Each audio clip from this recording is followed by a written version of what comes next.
What are you doing? Hello, everybody. This is Not a Clue podcast. The intern Kenneth is, I can't explain the dancing he was just doing. It was the music, man. You got me in the groove. Oh, okay. Well, the music's gone now. The music's gone. It's still in my head. Okay, it's there. It's there. My name is Brad. I'm Kenneth. That is the intern Kenneth. This is Not a Clue podcast. Because I can't say I'm not, because that's trademark. Yeah, that is a CD thing. Eventually, when we're all vaccinated or at least good enough to hang out, all of us, we'll have to have a nice show. We'll be all in this together. Yes. Thank you. Well, let's do the normal whoring here. You're listening here at Spreaker.com/show/Not a Clue podcast. Find us on Facebook, Facebook.com/Not a Clue podcast. Look a face. On that Twitter thingy at Not a Clue pod. Subscribe to the YouTube channel. First name of the channel is Not a Clue. Second is podcast. Instagram is at Not a Clue podcast. Wow, you are really going. I got this. You are going cheese. I love it. I love it. I got this. So, the topics we are going to go through today are pretty much I haven't seen Keith really since the last time he was on the show, which was March. Yeah. I think it was just before my birthday, so yeah. So the end of March, we'll just say. So it's been a little scotch. I'll talk to him about what he thought about the NFL draft. We're going to talk about the playoffs for the NBA, which are coming up. I'll also ask him who he thinks, and we'll also get into the debate about MVP and blah, blah, blah, blah, blah. Because now that the season's over, we can get into a real discussion. Real discussion. Now that the whole meat and potatoes is done. Yeah, you got a whole body of work to look at. And a first for the intern Kenneth, we're going to talk baseball. I know some things. He's been paying attention. He's also a White Sox fan, and when they're in first place, he pays attention. We do things, but we don't listen to our coach. He's finger gunning like crazy over here. This is where I wish there was like a camera somewhere, or it was like a Twitch thing where like you just see our face, like you can just you're getting the camera right here on the laptop. Well, maybe not like that. The NSA just read your thought, but that's good. It's good. I was trying to let them. All right, let's get into this because we'll talk about NBA later. Because while we're recording this, the play-in game is right now going on, so we're gonna finish that out so we can get the full scale of the whole NBA playoffs, and we'll predict who's going to be the champion. That's what's going to happen. The Knicks. Oh, whoa! Don't give it away.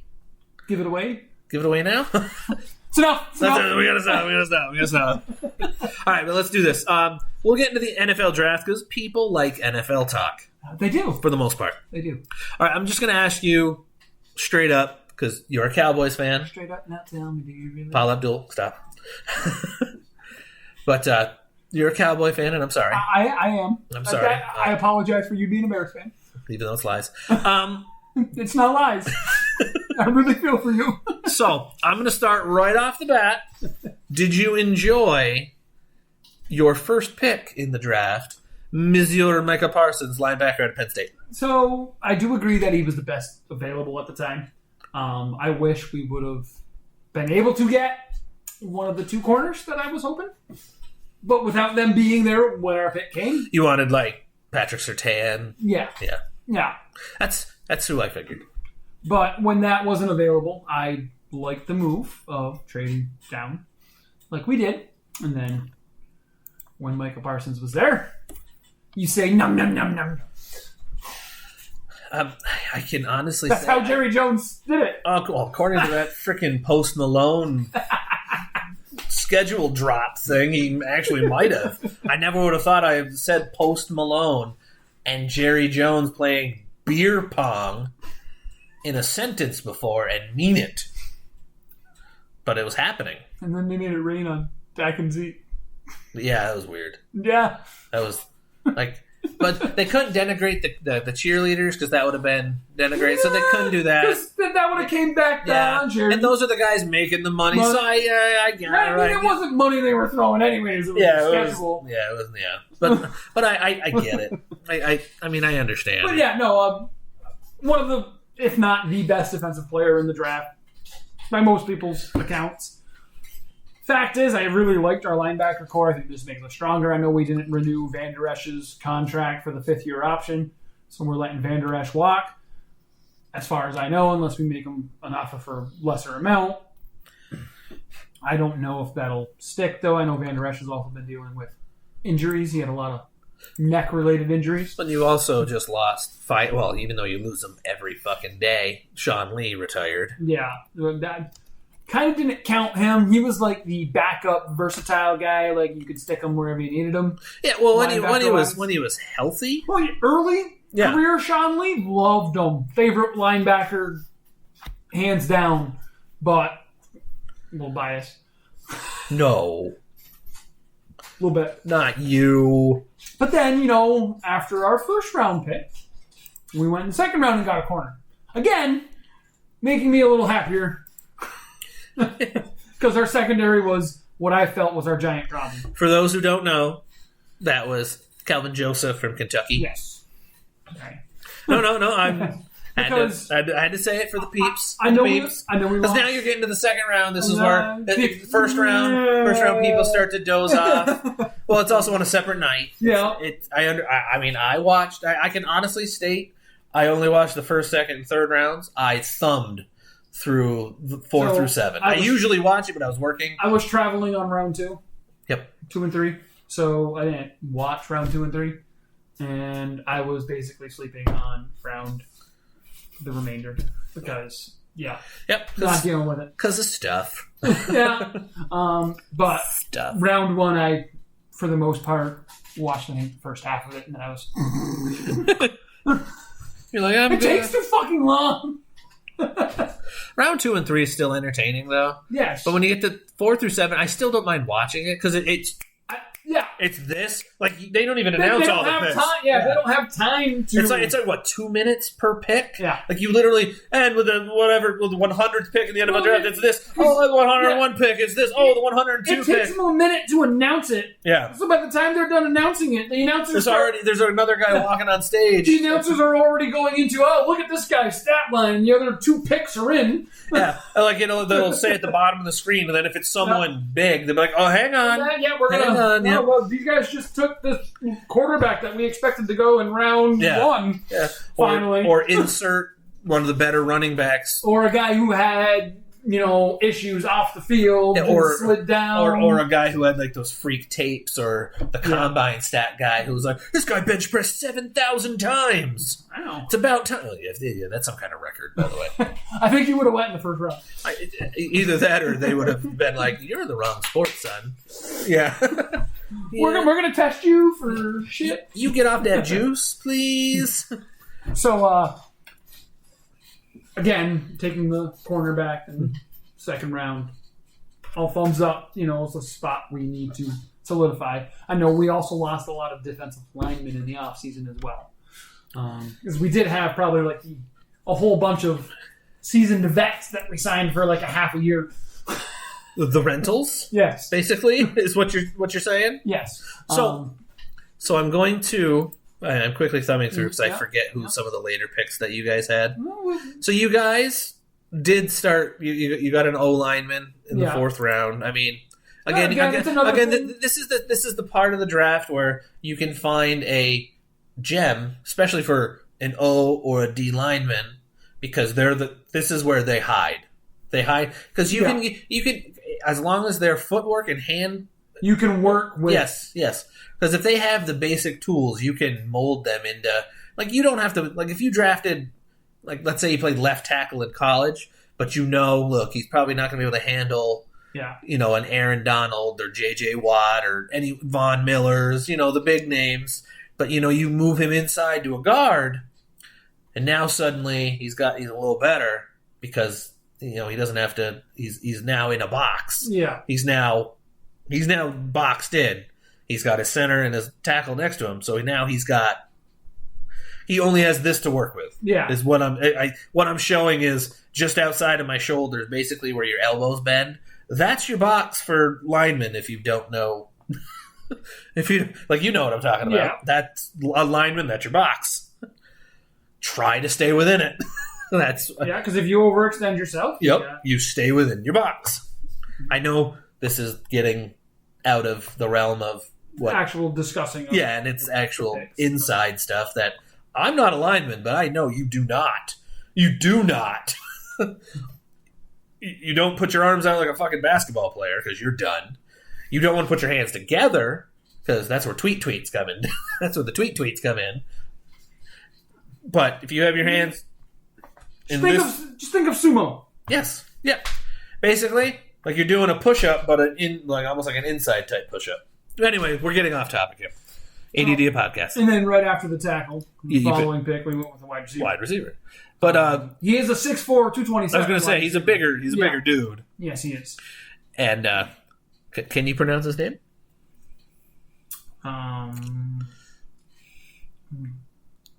Simeon? Simi? Well, I mean... It's Simi. I'm just thinking of Coming to America. That's just... Feoko! Hey, you're pretty... Hey, Feoko, you're pretty good. That was... Hey, you know what? I know that there's going to be a Cowboys fan listening. Dan from Dan D'Antoni. He said he was going to check out the next episode if we had one. So he's a big Cowboys fan. So if we pronounced it wrong, he will let us know. All right. Then I see you guys went back to D-tackle in round 6. You picked up... Again, another spot to pick up people like that. To Quentin Bohanna from Kentucky, just to let everybody know.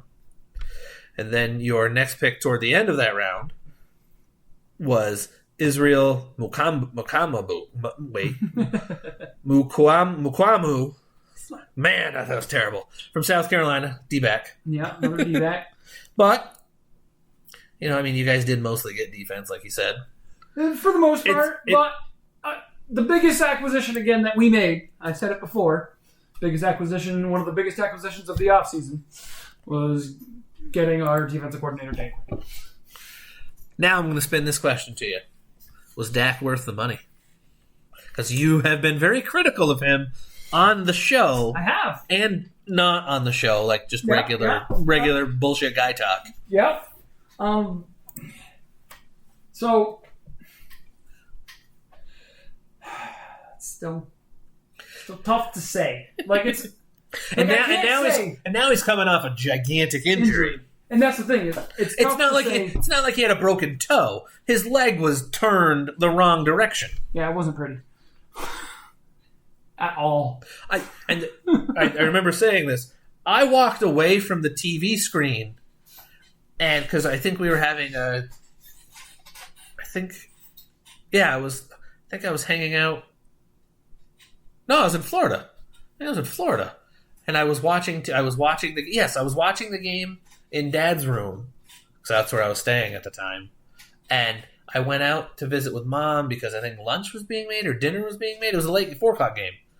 And so dinner was being made, and she wanted me to taste test dinner, and I missed because I was taste testing dinner. It was either yes. But anyway, I just know our chat blew up, and I was like, I just watched it in real time. But because knowing us, it instantly went to who's got Dak? Yeah. Also, again, champion, but still. Go and get the backup. Yep. Red Rocket. Save me. Sorry. Too close to home? What, with the Red Rocket? Yeah, because you guys went, save me. I don't know if that was... Hey, we made up for it. But... which we'll get to in a second. Back to Dallas, to the whole Dak question. Yes. Again, it's too early to tell if he's going to be worth the money. I understand how quarterbacks work. It's based on what the market's going. Of course, Draymond's yelling at them. Sorry, didn't mean to. It's going to go on what the market's going. That's what it is. That's the quarterback of nature. That's how it works. So, yes or no?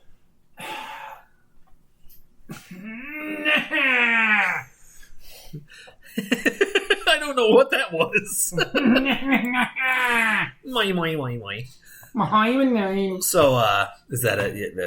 That's an or. That's an or. Okay, yes, no. There's no or in there. Yes, no. Gotta fuck with you now. Yes, no. What? He's not. Isn't it? He's not. He's not. He's not. I'm going to say yes, very tentatively. Yes, very tentatively. Yes. Jesus Christ.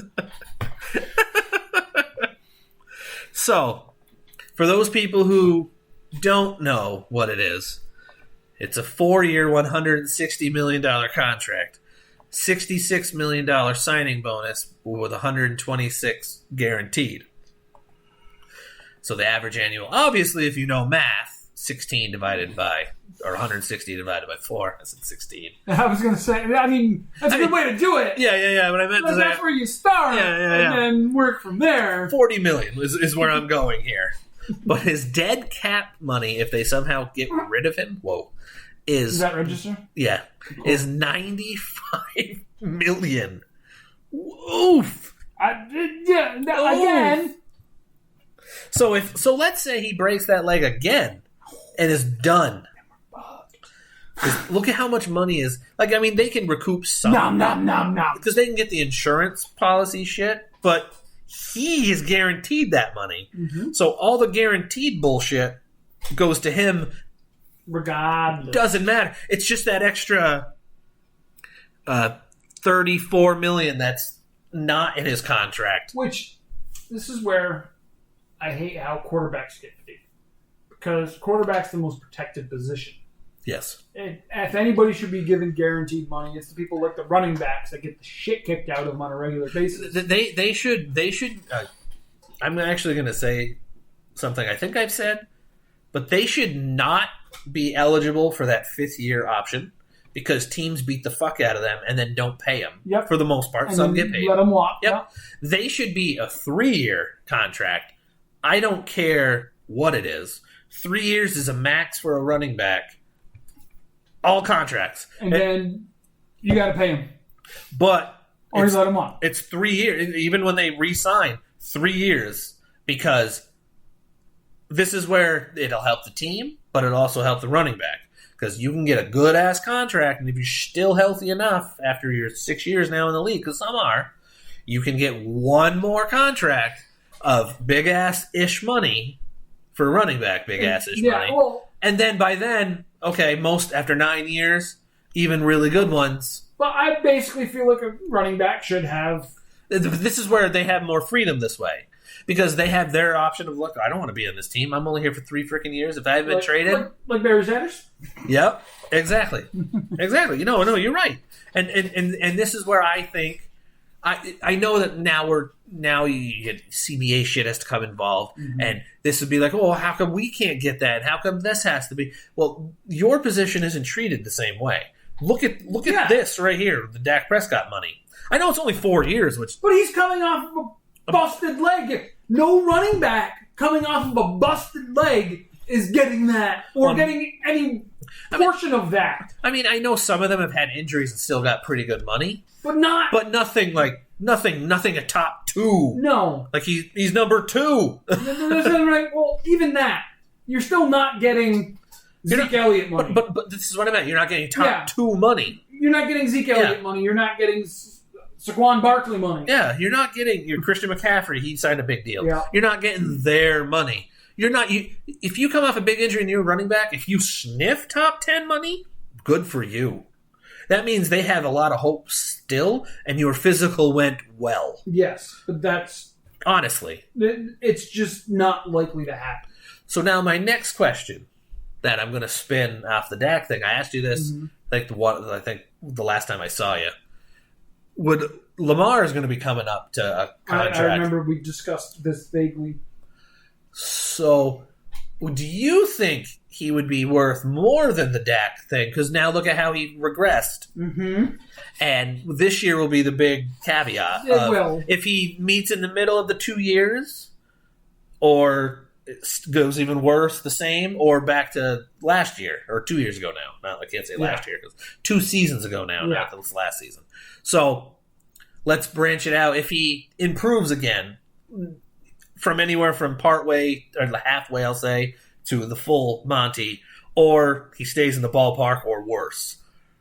Where do you see his contract landing both directions. I'll let you answer both ways. So, him going forward, progressing or regressing to progress, basically, by going back, Well, they had tape on him. They had a lot more tape on him.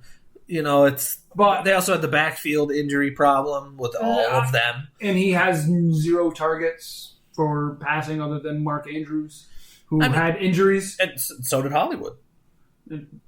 So, like, those sort of things, I know they tried to address a little bit of that.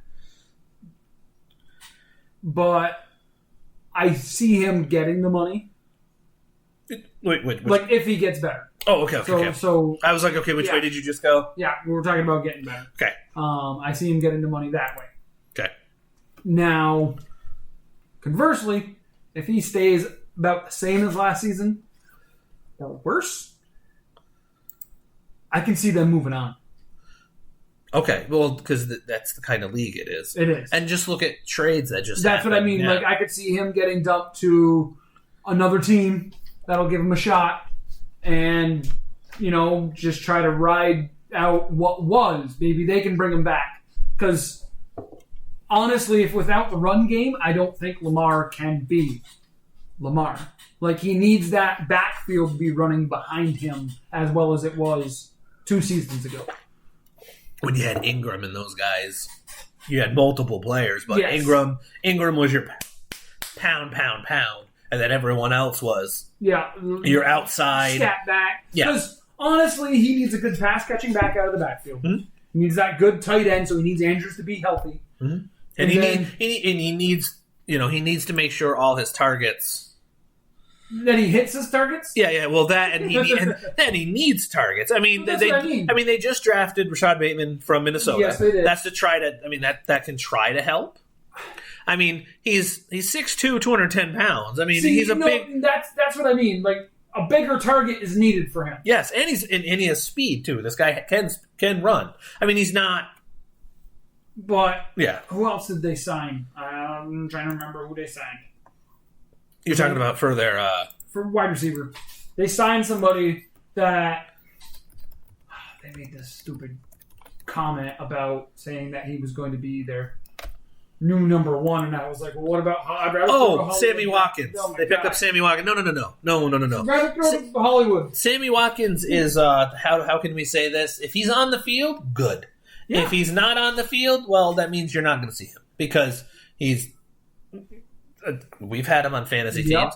Like he'll get 6 catches, 115 yards, 2 touchdowns 1 week, 1 catch, 7 yards, and an injury the next, and then he's missing 2 games. Comes back, has like 3 catches for 20 yards, and then boom, 6 catches, 104 yards, injured and out for 2 more games. And then it's out, in, out. Like he's in for a play, out for the game. Yeah.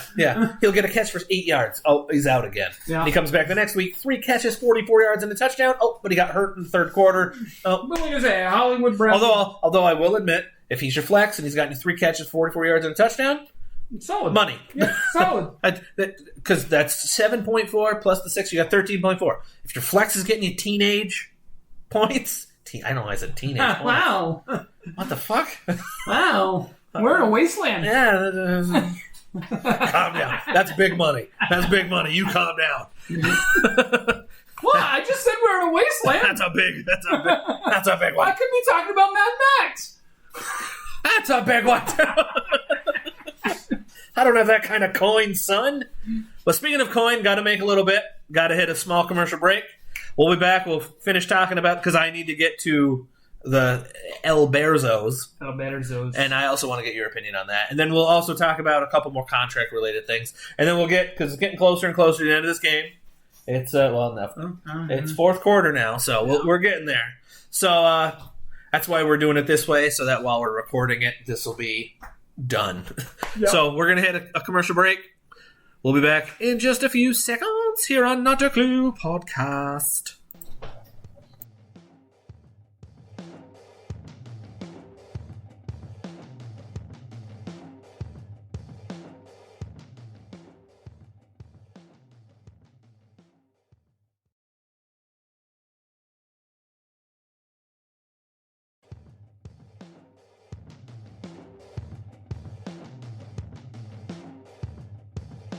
All right, we are back, ladies and gentlemen. This is Not a Clue podcast. I'm going to do a little whoring thing. Oh, what just happened? No, you're doing whoring. Oh, yeah, we're doing quick whoring. It's going to be really fast. Fire! I'm going to say you don't have to chime in on these. I just want to breeze through it. You're listening here at Spreaker.com/show/Not a Clue podcast. Find us on Facebook, Facebook.com/Not a Clue podcast. Find us on that Twitter thingy at Not a Clue pod. Twitter. Subscribe to our YouTube channel. That was the only one I was allowing here, really. First name of the channel, Not a Clue, all one word. Second podcast, and on Instagram at Not a Clue podcast. All right, so we were talking about contracts and if they're worth it. So you said Lamar Jackson progressing. If he progresses, worth it. Like worth halfway more, back to or the Dak. Because again, the way quarterbacks go, it's the next guy gets paid more. It's always been kind of their pattern. And if the cap stays down, there's less money to pay contracts like Dax and Mahomes and insert Aaron Rodgers contract. If he stays the same, I can see the Ravens looking to move on from him by trading him. But now I'm going to throw this out there. They held on to Flacco probably too long. Do you think they'll at least try to see if they can get lightning in a bottle again? With I don't think so. I think they've learned. Another question. If he fails enough, do you think Harbaugh would go? And then that could totally change that aspect as well for keeping him around A or getting rid of B. You know what I mean? Yeah. I mean, I don't think they would move on from Harbaugh. He's done too much for Baltimore. I mean, he has brought them to the promised land. Mm-hmm. They're in the playoffs generally. There's been a couple of years, no. I was going to say, they don't typically have a bad team. No. They're defensive strong. Their bad team is 8-8, which this year would be 9-8, 8-9, because 17 games. Yeah. Which it's going to be weird. And record. Okay, I'm going to ask this question. And this wasn't supposed to be a topic, but now I'm going to ask this question because we went on to the game thing. Yeah. The 17 game part of this. Are records going to be meaningless? Because you got to think. All the records are going to get broke. Quarterbacks already can get 5,000 yards. So now you throw another game in there. If they're getting 300 yards a game as it is. It's just like when they made the up to 16 games. Yeah. Records just started, receiving catches. Everything just started pop, pop, pop, pop. But it sucks because you got people like Marino. Yes. Because he's still playing. Brady is now going to get the benefit of an extra game on top of it to go even further ahead of Drew Brees and Peyton Manning in all the categories. So he will be solidified as number one across the board in everything except interceptions. Well, I mean, Bledsoe doesn't give up that easy. Sorry. That's okay. But it's... I like that there's going to be another game.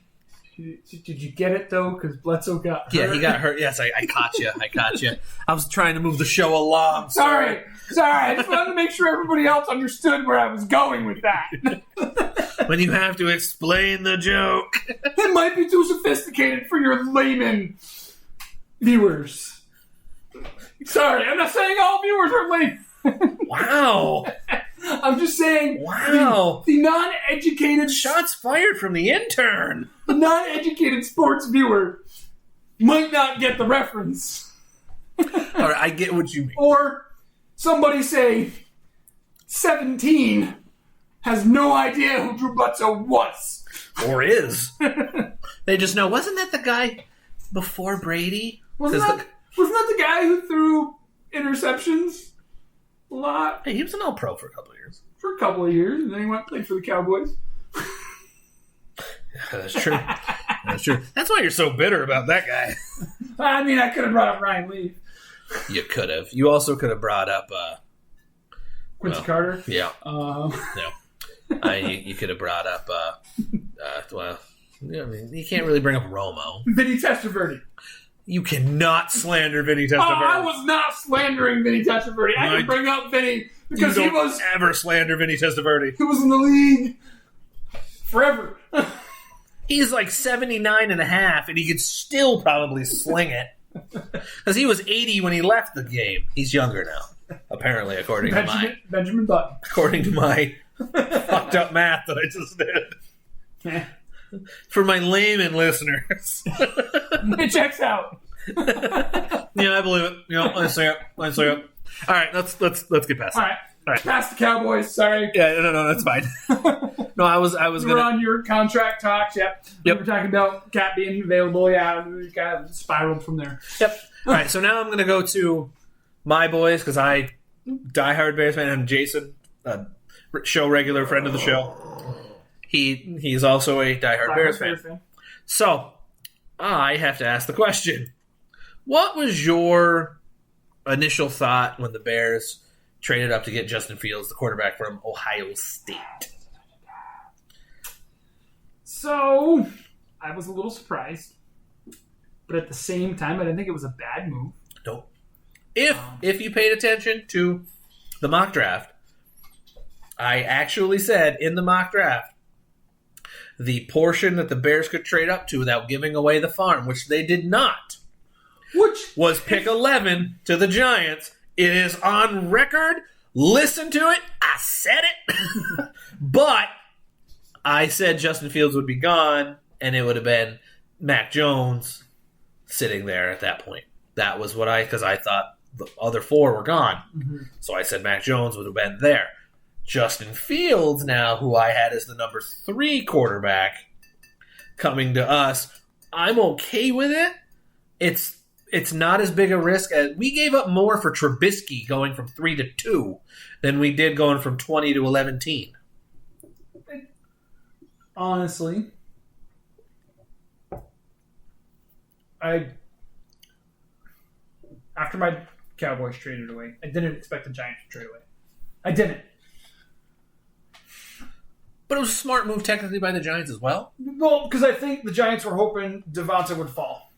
Well, there's that, and because they said that they expected him to still be there because Dallas wasn't going to take him. But when Dallas traded, that probably triggered the field these trades. Yeah, when Devonta went to the Eagles, they're like, get that Bears one back on the line. Yeah, the Bears they offered us something.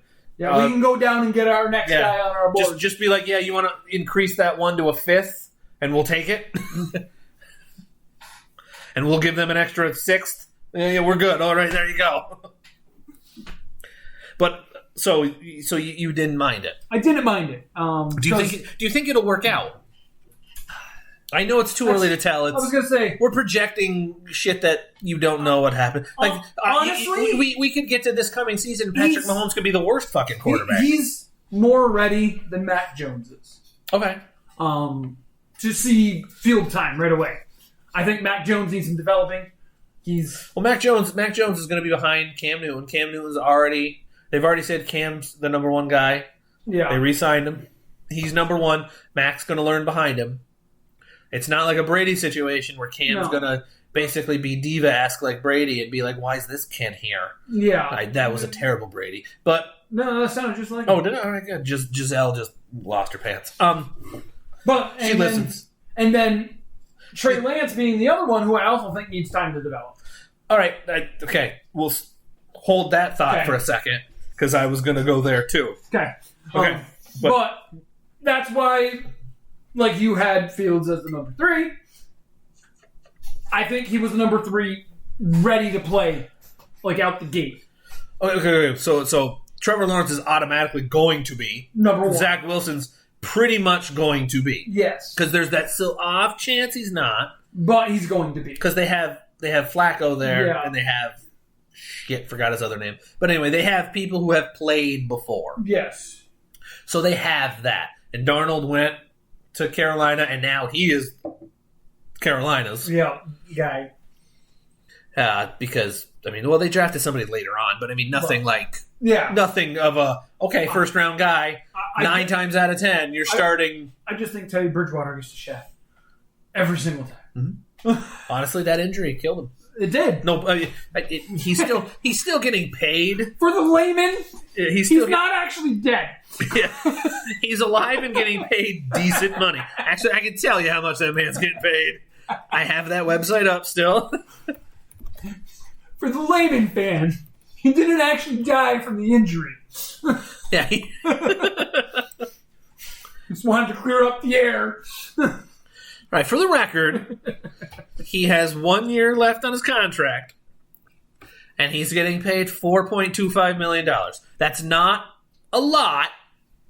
Especially for the position. It's not a lot. It's $4.25 that he's actively getting paid from them.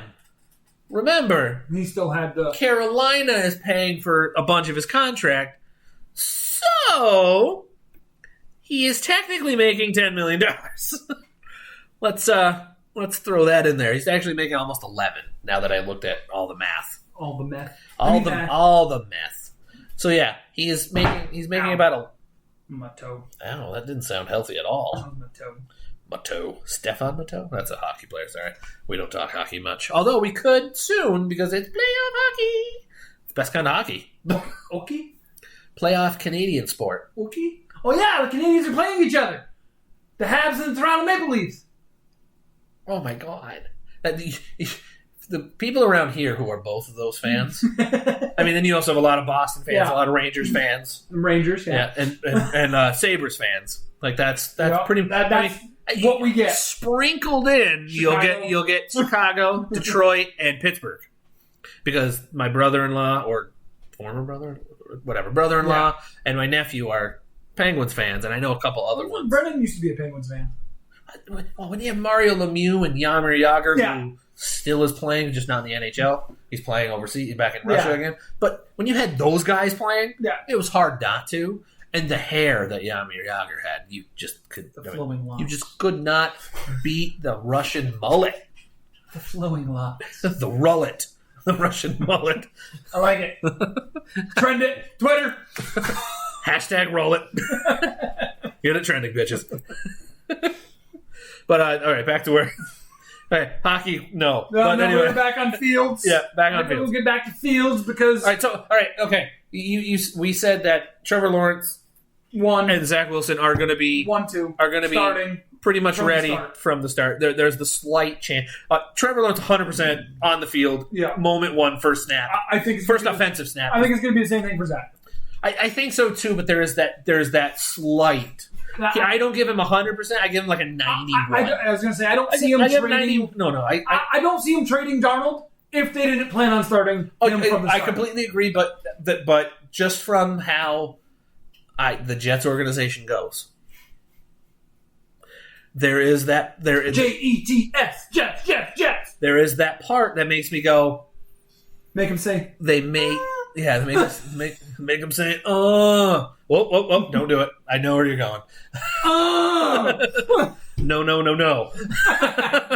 Good change. But I can see them going, you know what? He might not be 100% ready. Son, bye week, you're ready. Or, I don't remember what their bye week is right now.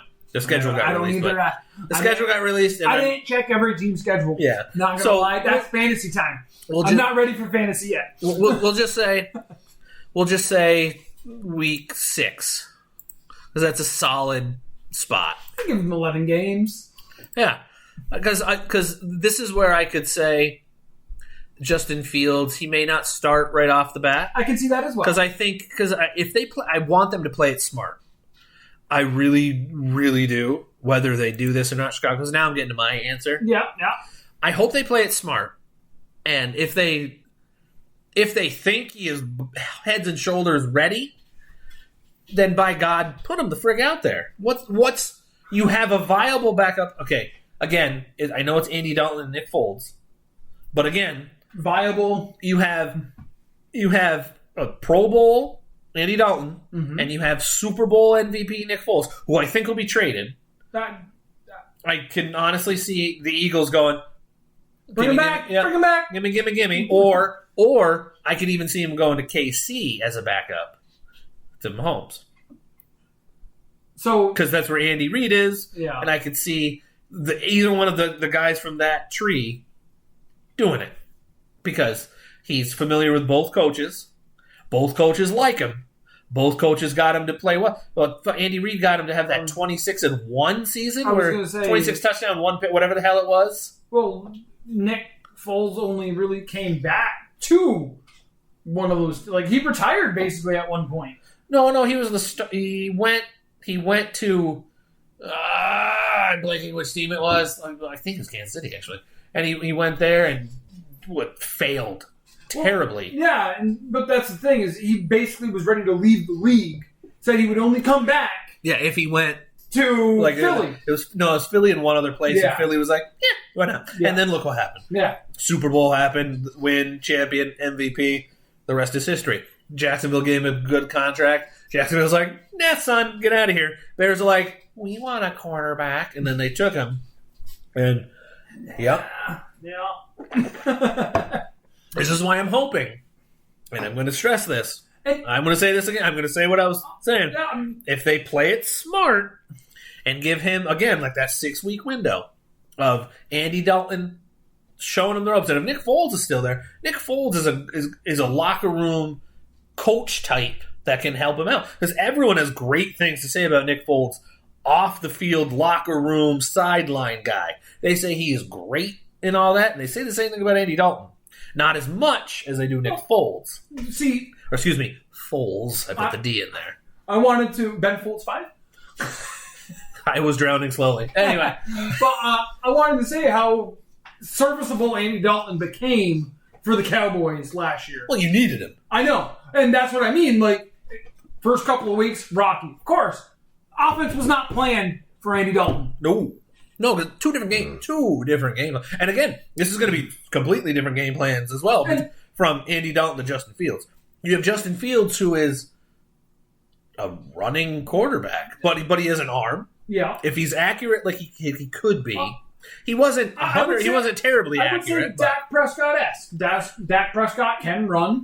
He could early years. Yeah. Well, I don't think he's going to run much this year. He didn't run much last year either. That broken leg kind of stopped him. Missed out a lot. Yeah. Didn't stop his bed commercials, though. No. He really chimed in on those bed commercials. He was laying in them a lot. That was where I was going. Go on. But that's the thing, is I can see early 2 seasons, 3 seasons, Justin Fields being comparable to that early 2, 3 seasons of Dak Prescott. Like, I can see it. Okay, I'm going to spin it to fantasy relevancy. Okay. If he's throwing up Dak Prescott numbers, draftable? Like, as in because we have a 2-quarterback league, so as your number 2 quarterback. Because I'm not going to put him as number 1. No, not first season. But if he's going to put up Dak Prescott numbers, and he's say like you already have Matty Ice or Aaron Rodgers or something, and you're like, I want another quarterback, but he can get me, he might not throw up 4,800 yards. I'm upping it because of the extra game, technically. Yeah. But if he still hovers around 36 to 4,100. He's going to be a solid point guy. And then now he's going to throw in 500, 600 rushing yards, which normally is amazing. But after Lamar Jackson, it's like, meh. Yeah.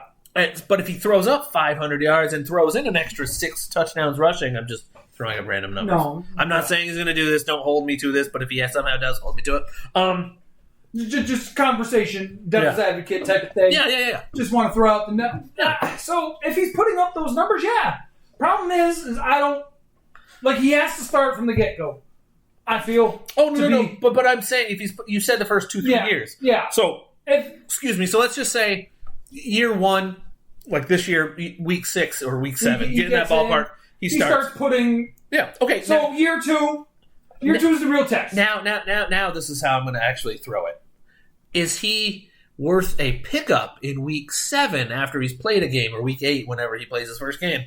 And this first week he's put up 216 yards, 2 touchdowns, a pick. But he also ran the ball for 51 yards and a touchdown. Would you take a flyer on a guy like that? Especially in a 2-quarterback league that we play in. So I would take a flyer on something like that. I did with Jalen Hurts, and that worked out very well. He would be somebody I would draft, having 2 quarterbacks already in front, and stashing him away, saying... Would it be one of these cases where you would pick up a 4th quarterback Possibly, yes. Okay. I would plug and play for my bye week, honestly. If, in that case, though, it would be, I'd have a serviceable fly guy from late round. And that's how if you've ever paid attention to my drafts, I have two guys who I'm like, okay, generally they should start games. Yes. And then I have a guy who may or may not be around for the whole season, but at the same time, he's one of those ones that randomly can throw up some numbers. And I usually go, for my flyers are typically a wide receiver that I'm taking a shot on, slot guy, those type of guys that can have big days. But I agree. Like, he's somebody who I feel you could stash and wait for, especially if he spun up 216, 2 touchdowns, and 40, 50 yards rushing with possibly a touchdown.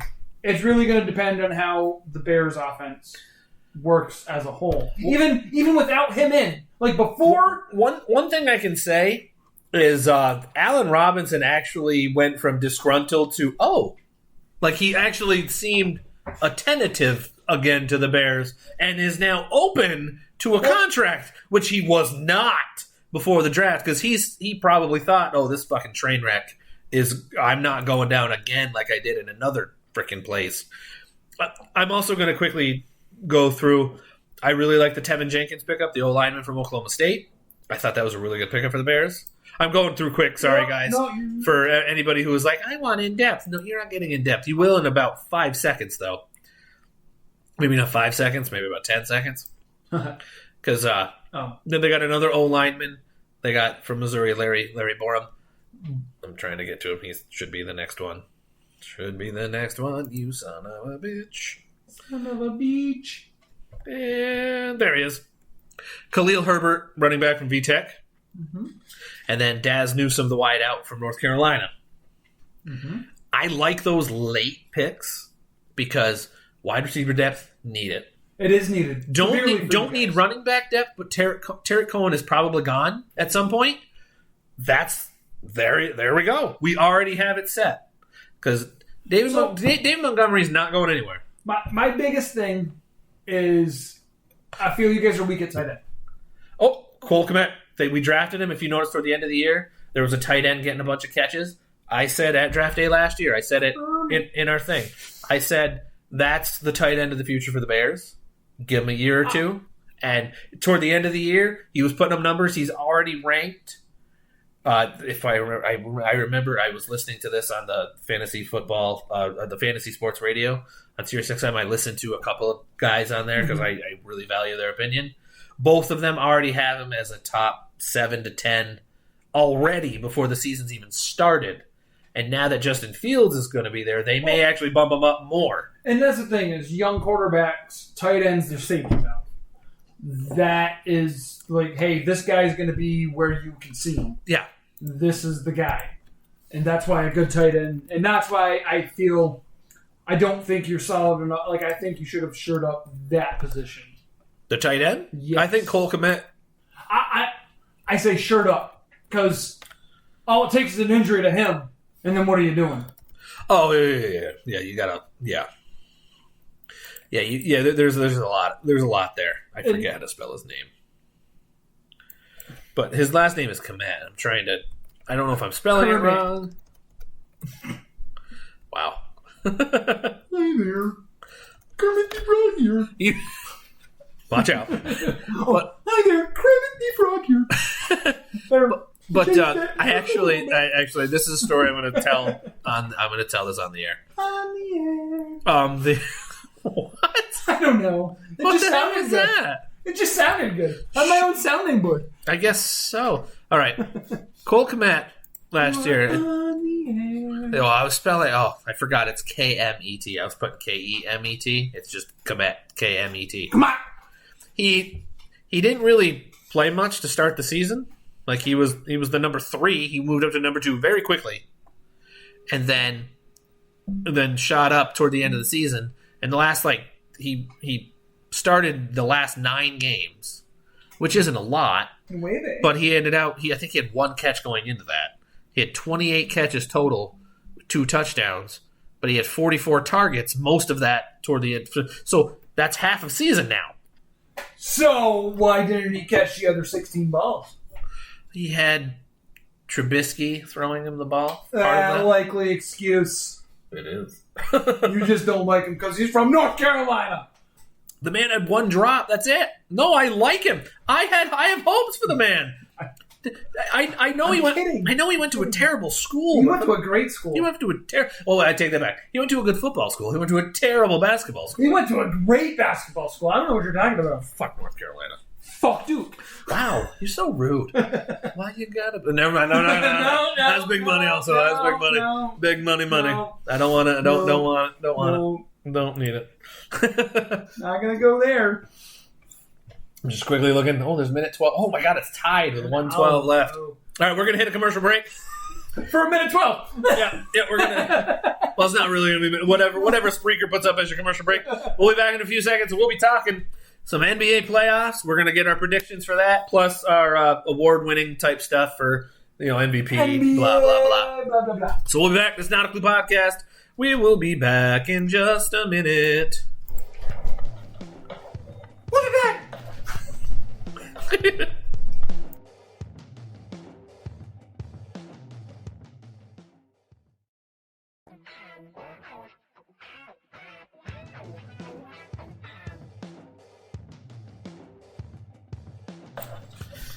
The man is dancing again, ladies and gentlemen. Welcome back. This is Not a Clue Podcast. How's everybody doing? The game just ended. 117-112 was the final. The Grizzlies are going to be the 8th seed. They're going to go against Utah. Oh, don't forget the game went in overtime. It was quarter number 5, according to... Quarter number 5. Yeah. 25 cents too much. Yeah, according to my main page, when I go through, it's on the Bing MSN stuff, and it was quarter number 5. It didn't say OT like it should. It said quarter 5, Q5. Yeah, which means that 25 cents too much. Apparently, whoever runs it does not know what overtime is. Or does not know what a quarter stands for. Or does not know what basketball is. And just like, they're in another quarter, what comes after the 4th? It's got to be the 5th. They were never taught fractions. I have a strange feeling being in the computer part. Yeah, they were. Fractions and decimals are part of their lives. Well, then why would you call it a 5th quarter? All right, but anyway. This is Not a Clue Podcast. Spreaker.com/show/Not a Clue Podcast. Facebook.com/Not a Clue Podcast. On Twitter at Not a Clue Pod. YouTube channel, Not a Clue, all one word is the first name of the channel. Second is podcast. Instagram at Not a Clue Podcast. Here we go. Yay! All right. Hope you all got that. All right. That was good. Been a while since I've sped through that like Micro Machine, man. So, all right. I want your opinion because you said something when that game ended that I wanted you to say on the air. Yes, you did. So the floor is yours, intern Kenneth. There's not enough hate in the NBA. Okay, explain why you think this. All right, because there is hate. You there see is, it, but there's not enough. Like the game ends, dude. They all start going, hugging, whispering shit in each other's ears, and not laughing. Yeah, joking about a play that just happened. They were doing it in the middle of the game. It was horrible. And like honestly, I remember the MJ days where it was straight trash talking. Don't get me wrong. MJ got along with all those guys off the court, except for Isaiah. Yes, but game time, like after the game, like if MJ lost or something or the other team, it was no. Yeah, I love you too, man. That was at the bar later. It was. Or the club or whatever. I'm pissed. I'm going to go throw this chair. I'm going to punch something. I'm going to cry in a shower. Sort of stuff. And, like, save it for not... Now I'll fuck a hooker, then I'll see you at the club and be like, oh my God! Like, during the game was going on, dude. Ja just hit that big shot at the end of regulation or whatever.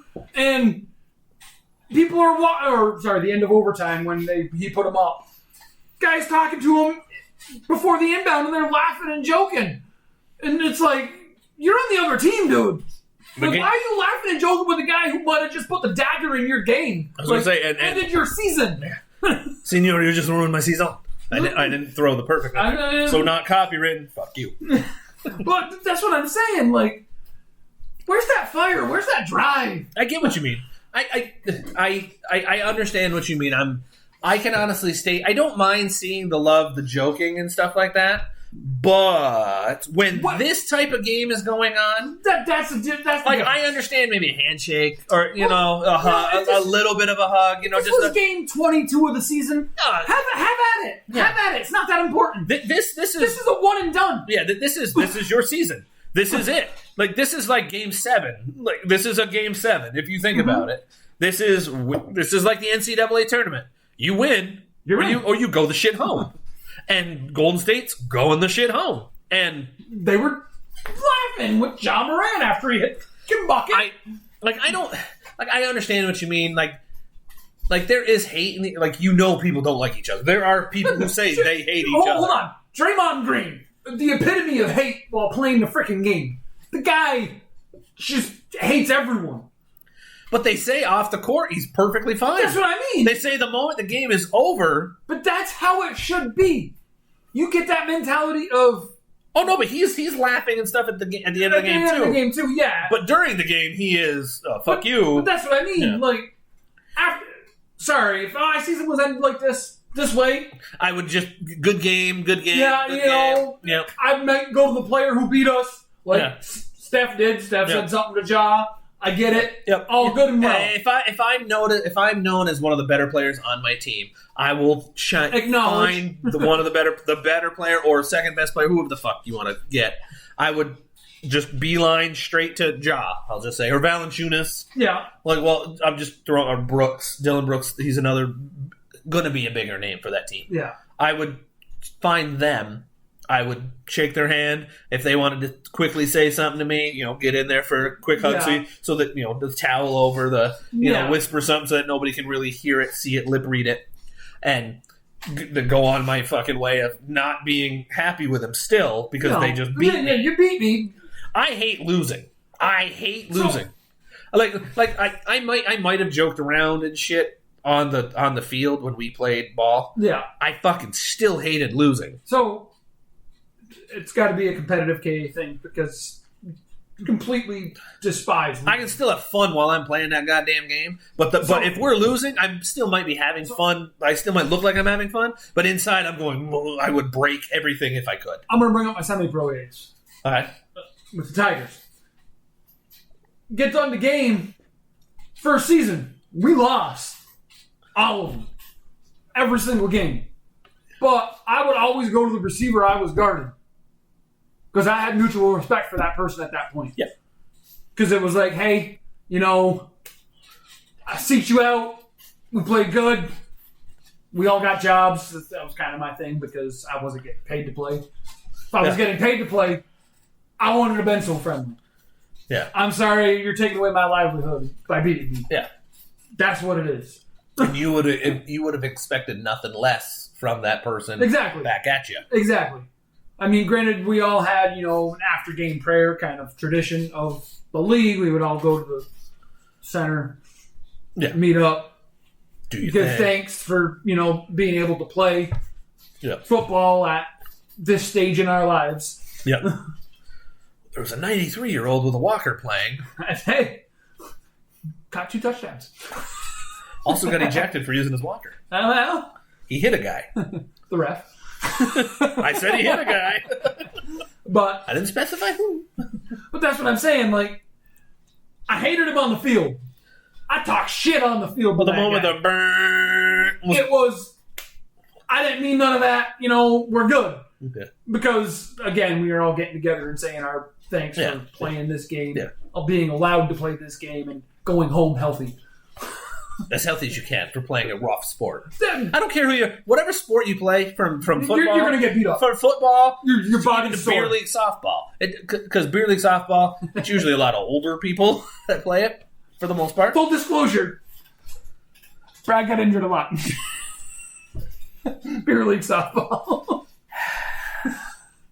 Full disclosure, Brad also got hurt during flag football.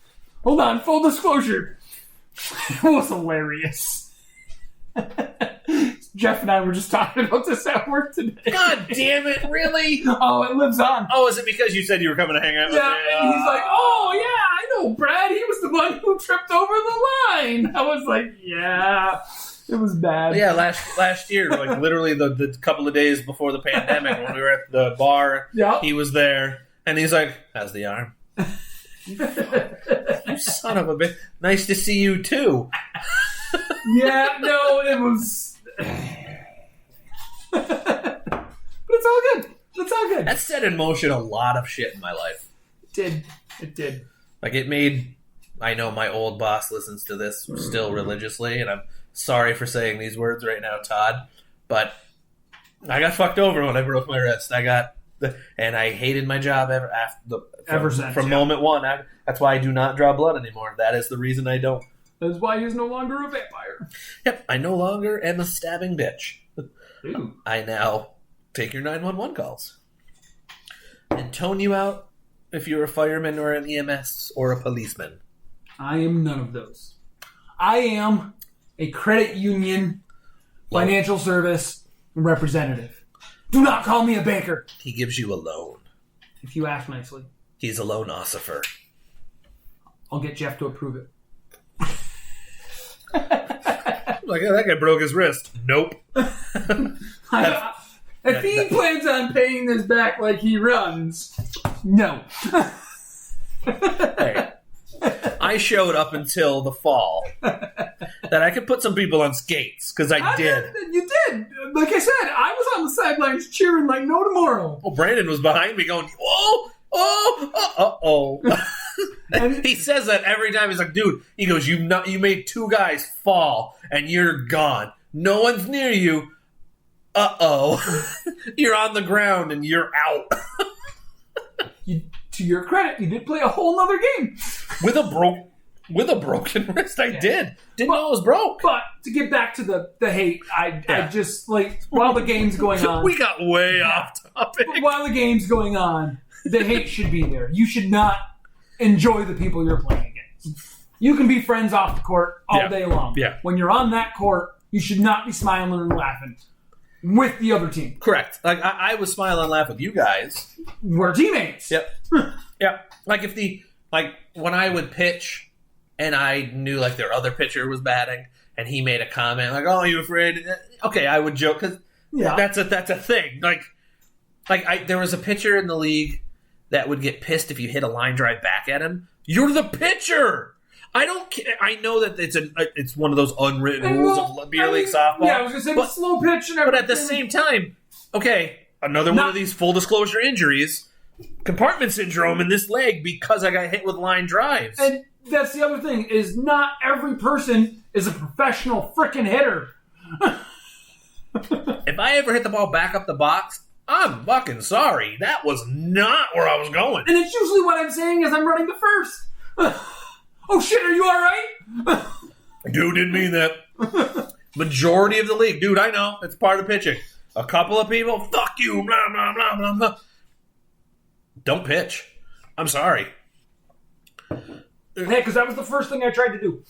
I got up the plate and I'm like, I'm going to hit you in the face, pitcher. Because the next pitcher doesn't pitch as good as you. They throw the same goddamn thing. I mean, one guy might. There was always a better pitcher than the other, but it's the same style. It's not like Aroldis Chapman coming in from the Yankees bullpen throwing 103, exactly, or freaking the freaking position player, like, just blanking on his name, from Minnesota, who freaking throws 50 miles an hour. Yeah. That's a huge difference. It's not like that. No, but that's neither here nor there. I'm blanking on his name. He's fucking the size of Bartolo Colon, and he runs like Bartolo Colon, but I can't remember his name. He plays first base, catcher, outfield, whatever. But anyway, he's in Minnesota. Yeah, but the hate. Yeah, there's not enough hate in the league. Hate. Sorry, went to the Dave Chappelle. And I'm just I'm not saying that kind of hate. The player hate his ball. The player hate his ball. But they shouldn't be joking about a play and stuff that could end your season. I'm sorry. That bothered me probably the most. When Ja hit that shot and the guy, like, there was a ball went out of bounds or whatever, timeout, I don't know what it was, but they showed a close-up of the dude guarding Ja, and him and Ja were just... The one time where the hate should go away. Going back to the Dak thing, the big ass injury that Dak had. Yeah, I don't care that is, like you said, it's your livelihood. You may want that guy to not be able to play, but you do not want a major injury. Like if the guy has some kind of injury, okay, I'm sorry. Yeah, be good. Good game. Pat on the ass. A fucking leg turned to the side. The dude's clearly in pain, crying because he also knows the contract shit, which thankfully still went in his favor. Thankfully, sorry we're back to this again, but tying all together. That's the time where put all the hate aside because I guarantee you maybe not the guarantee, but there's probably more than likely if Isaiah Thomas's leg went completely backwards and he was done, even Jordan would go up to him and make sure and be like, hey, I hope you get better. Yeah, come back. I hope you get better because I want to see you here again. I don't ever want you to use that fucking excuse of your leg when I burn you. Like that's Jordan. But the thing is, though, he would at least still go up to him and be like, please get better. Yeah, because I want to beat you. Yeah. Like that's like even though I know that Jordan had that mentality of even though it's still kind of dickish. At least that you're showing even though he says he doesn't have respect for him, but you have to have respect on the field, court, ice. Again, I hate LeBron. I hate Michael Jordan. I hate him. Yep. I hate him. I'll straight up tell you right now. No, they know my opinion. No, I'm the same way. No. But I respect the shit. Will I say that they're the best? They are. I can't deny it. Yeah. I cannot deny that they're great, top tier 1 and 2 best basketball players to play the game. They're 1 and 2, no matter how you're flipping this. One's 1, one's 2. And it's still a debate. I used to say it was Jordan. About 3 years ago, I switched. I'm like, no, it's got to be LeBron now. I'm sorry. I agree with it. No matter what. Yep. They're 1 and 2. Yep. But I still hate the fuck out of them. Maybe it's out of envy. I don't know. But I hate them. Even if someone's in spite and you're like, oh, I think LeBron's the 7th best player of all time. Fuck you. But he is not the 7th best player. I'm sorry. But again, that was the he's not. That was the whole thing with semi-pro. Like, people would be mad at me because I'm helping a guy up on the other team. Because they're like, oh, don't help him up. But I'm like, guys, dude, we all fucking grown men paid to do this. Like, we paid to play this. Yeah. He got a job to go to. Yeah, I want to make sure he's good. I don't want him to beat me, but I want to make sure he can walk off this field. I will legally tackle him. I'll do everything I can. If he's hurting, I'm going to let somebody know. I'm not cutting him. I'm not headhunting him. I'm going to go from thigh to chest. Thigh to chest. I'm making this game as pure as I can. Yep. That's how I would be if I could do it. I would thigh to chest. I know it's not what I used to play. It was not thigh to chest. It was, oh, that receiver's going for a ball. Oh, he's going to leave his feet? Cut him. Cut him. That was how I was taught. And I've always been a coverage guy. But the thing is, but if the guy's going to catch the ball, cut him. And that's the thing. That's how I was taught. If you can't get a hand on it or hands on it, a body part on it, you can't if you can legally interfere with him, do it. If he leaves his feet and you can't get it because the guy's taller than you, because that was my problem. I was going to say I know you had this. It runs. Your brother got the tall genes out of all of us. But that's the thing is the big guy that I respect and he respected me. Likewise, that's why he always the final year when we went to the championship game, he decided to line up completely opposite side of me. Because he's like, nope. Yep. But he was a good 6'4" for Utica, and the guy could run, but it didn't stop. Like, I don't think I allowed him to have a catch on me. It's just, again, there was one time he went down hard, but all he did was trip over his own feet. And he was trying to catch a ball and just knocked the wind out of himself. He complained, said I did something to him to the ref. I looked at the ref and I was like, ah! I went back and played the game. But you see, I made sure he was good. Once he started saying something to the ref, it was like, yep, back to the hate. And that's exactly what I was going to say. I'm like, you know what? That showed respect, but competitiveness all in a story. It really did. Because that's how it should be. You should hate the person while they're able to do what they do. Yep. When they can't do what they do, if they go out down for something, bad injury for something, you respect that person then. You want that person to get back to doing what he was doing. Yep. Because I don't care if you beat, I'm going to say it, if you beat the Lakers without LeBron, did you really beat the Lakers? I mean, you technically yes. But did you really? But did you beat the A team? You beat the B team? Because, I mean, Anthony Davis and Schroeder and those guys, still a very good team. Still would be a very good team regardless. Yes, but you take away the number one and that's kind all time. That's kind of what I'm getting at. It's, I'm sorry, I want to play people at their best. Oh, yeah. I don't want this freebie. Give me a game. I mean, I'm also not going to... It wouldn't have been a freebie, I know. I'm also not going to lie.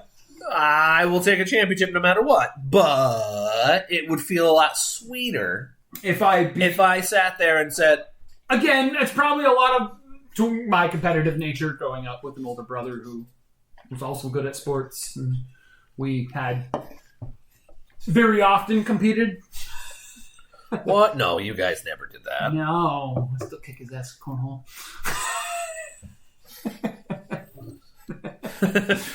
We do always seem to win. We might lose once. Yep. But it's you know what? That also goes into effect with Beirut. Beirut, yes. We might lose a game, but we come back strong. But we are not going to lose again for a little while. We're not quitters. The only time we quit is when finally one of us, usually me, goes, "Yeah, I think I'm done," and this is after like 30 games. Or we go 1-on-1. That happens. Like it's usually okay because other people tap out and it's just you and I, and we're like, "All right, 5-cup or 3-cup 1-on-1, let's go." But we've done flagship that way before too. We did. That's stupid, but still fun. We were pretty drunk that night. Oh, we usually are. Yeah. Well, you gotta say by that time, anyway. I was gonna say by that time we're still the only ones. I think we lost once that night. But see, as perennial partners, I still hate him when I'm across the table from him. Because I also know I'm gonna get like when you and your brother are on a team. I don't care who's my partner. I know I have to make. I feel more pressure because I'm like, if I fucking miss a shot, 4 times out of 5, that's gonna come back to kill me. Because if my partner somehow is on, I know 4 times out of 5. I'm not gonna say 9 times out of 10. I'm gonna give you guys 8 out of 10. Because there is those games where it's like, oh, I ribbed out. Oh, I ribbed out. Because that's usually how. If I am missing, that's how I'm missing. Like, it's just a... And you know what? It's usually I'm on, and then that last cup gets there, and Brad goes, I got this. Yep. Actually, it's one of us usually hits a run. The other person's every other. And then it gets to that. And then that person, every other person, makes 2 in a row because that last cup is there, and it's like, all right, you know what? Soup's on. Boom. All right. But anyway, I'm going to take a quick commercial break. We promised NBA stuff. We've kind of went way off the rails here. He wanted me to touch on the whole. Not enough. Touch on the whole. Touch on the whole. Not enough hate. Not enough hate with the touch on the whole. So with this, I'm just going to quickly do this so that we can get to the music. All right. We'll be back in just 1 second.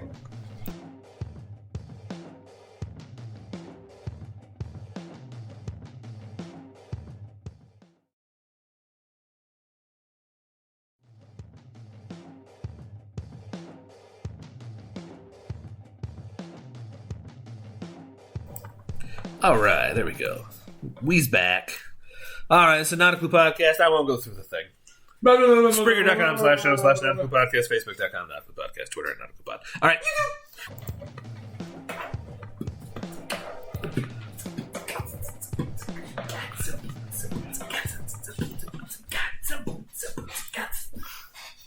Sorry. I wanted to make sure they could hear you. All right, we're back. All right. So, full disclosure.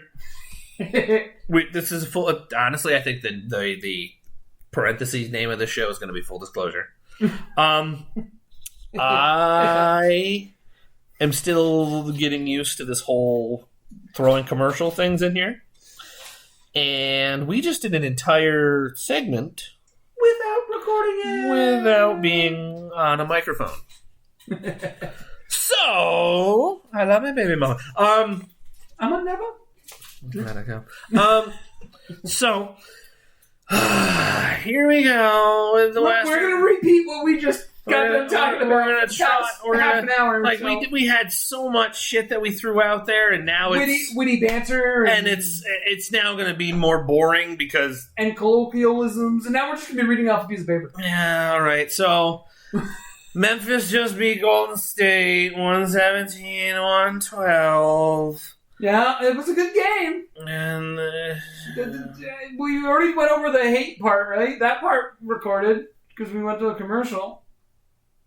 And then we came back it must to talk have. about It must have. So we already discussed the whole Memphis win. Yeah. But now that the series are set for the playoffs, we were discussing our picks throughout the Western Conference. I'm going to sound annoyed for this segment. I'm sorry, everybody. I'm going to cry to He's treat it. He's going to cry. I'm going to cry to treat it. He's going to cry. Right guarded.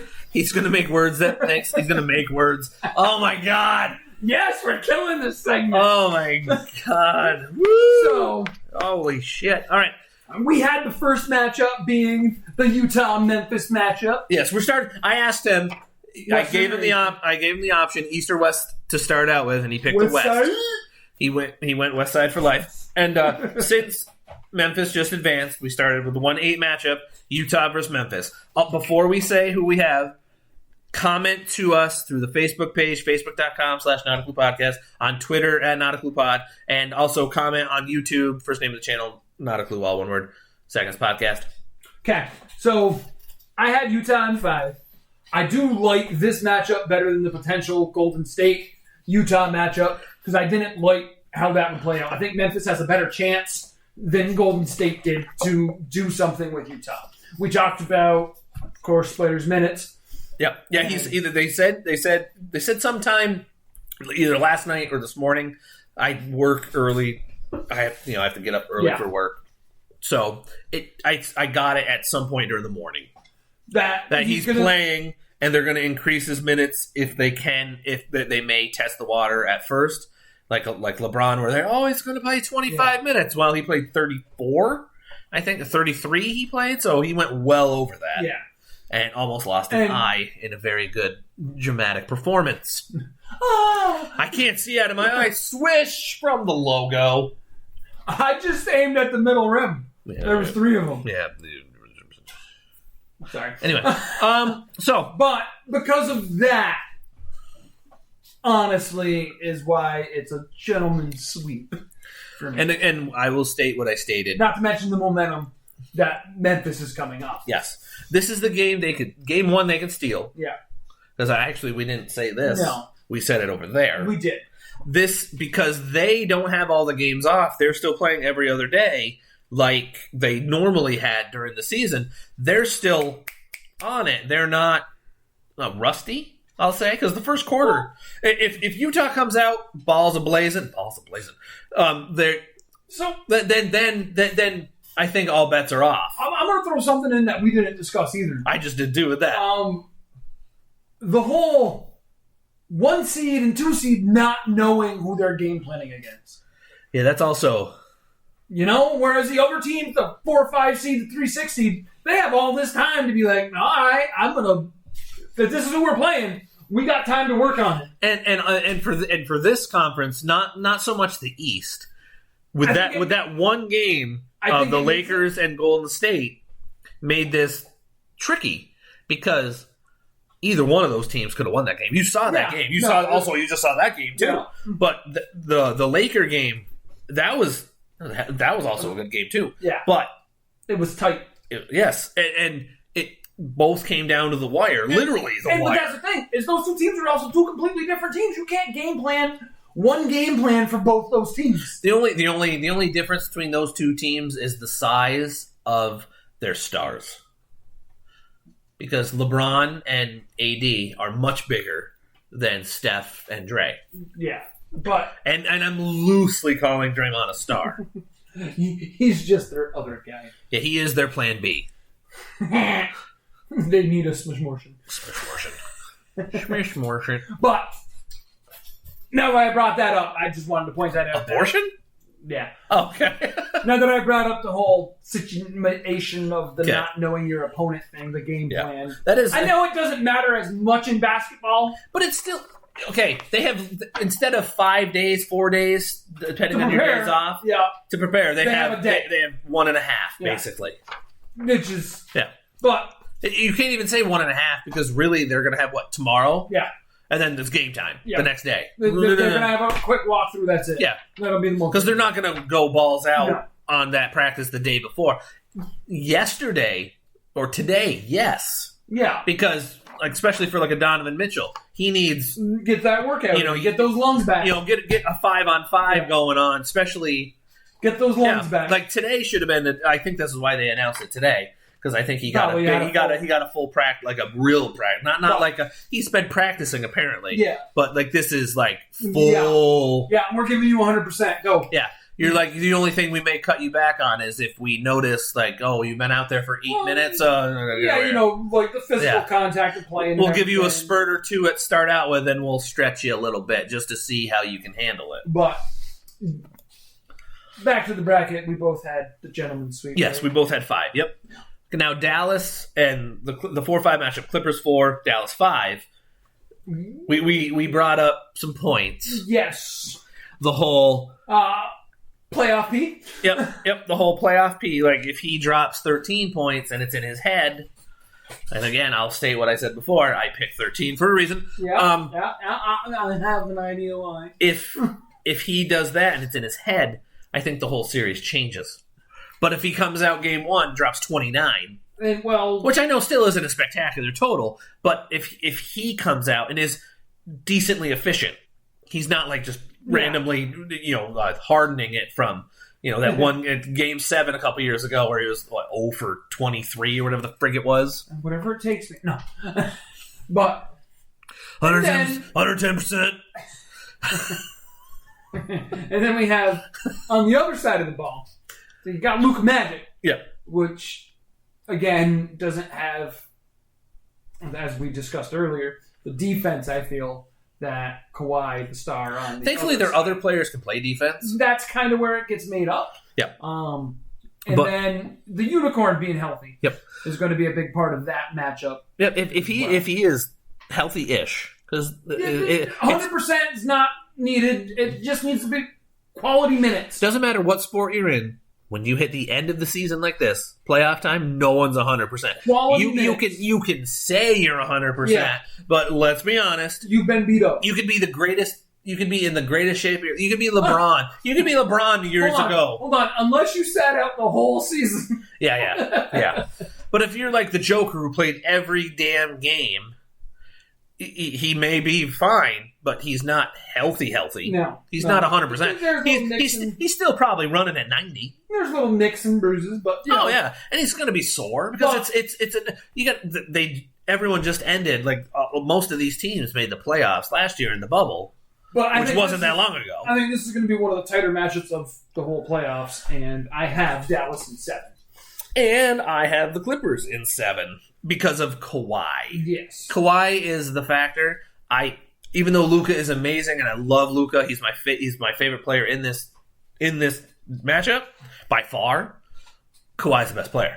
He's the more complete player. This is a debatable topic, Luka and him, but Kawhi's the more complete player. I think he's the better player. The more complete. Yeah. I will straight up say it.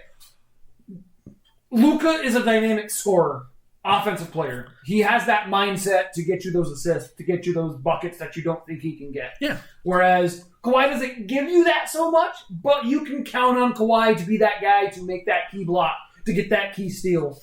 Yeah. If you need a bucket, he'll hit that. He proved that. Yeah. Oh yeah. But I still think Dallas is going to pull that. And so you have Dallas in 7. I have the Clippers. Just to go to Kawhi's stats for the season. 25 points, 6.5 boards, over 5 assists. Shot 40% from 3 as well. 88.5% from the free throw line. 51.2 total field goal. Again, he quietly did what Kawhi does. Yeah. I don't expect Kawhi ever to not put up those numbers. It's crazy to say that the man has put up, in the last few seasons, 21, 25.5, a 16.5, 26.6, 27.1, and then this year 24.7. His total career average, because his first season he only averaged 7.9, and his second year 11.9, is 19.2. Well, I mean, that's his career total. Yeah, I was going to say. So he's one of those ones that if it was blind resume and I said career 19.2, you would not think Kawhi. I might. No, I remember early Kawhi though. Yes, but because he was drafted for his defense's length. That's what he was drafted for. Those first 2 seasons, he really didn't develop a jump shot. He really didn't have all those sound skills. He was still growing into those massive mitts of his. Yeah. And after that, it just shot out of a cannon. He found it. Wherever it was Kawhi. It was somewhere in there. Somewhere. It was in his index finger. So, I'm looking at his basketball reference page really fast. Mm-hmm. He has a bunch of nicknames. Oh, does he? Yeah. He has the Claw. Yep, he has the Claw. He has the Board Man. Fun Guy. I know Fun Guy from the Stupid Laugh. The Hand. Okay. And the Terminator. The Terminator. It's because he is robotic. That's what I'm getting. But he has those. That's his. I know Fun Guy, and I knew the Claw. The Hand makes sense. The other two, yeah, I didn't know that. Yeah. Like I could never pick the Board Man out. Like I'm sorry. Or the Terminator. No. The Terminator's fitting. If you said somebody in the NBA was called Terminator, I would be hard pressed. If I'm thinking board man, I'm thinking a guy who gets 11 boards, Oh, 12 boards. Yeah. Like that many boards a game. I'm thinking Dennis Rodman.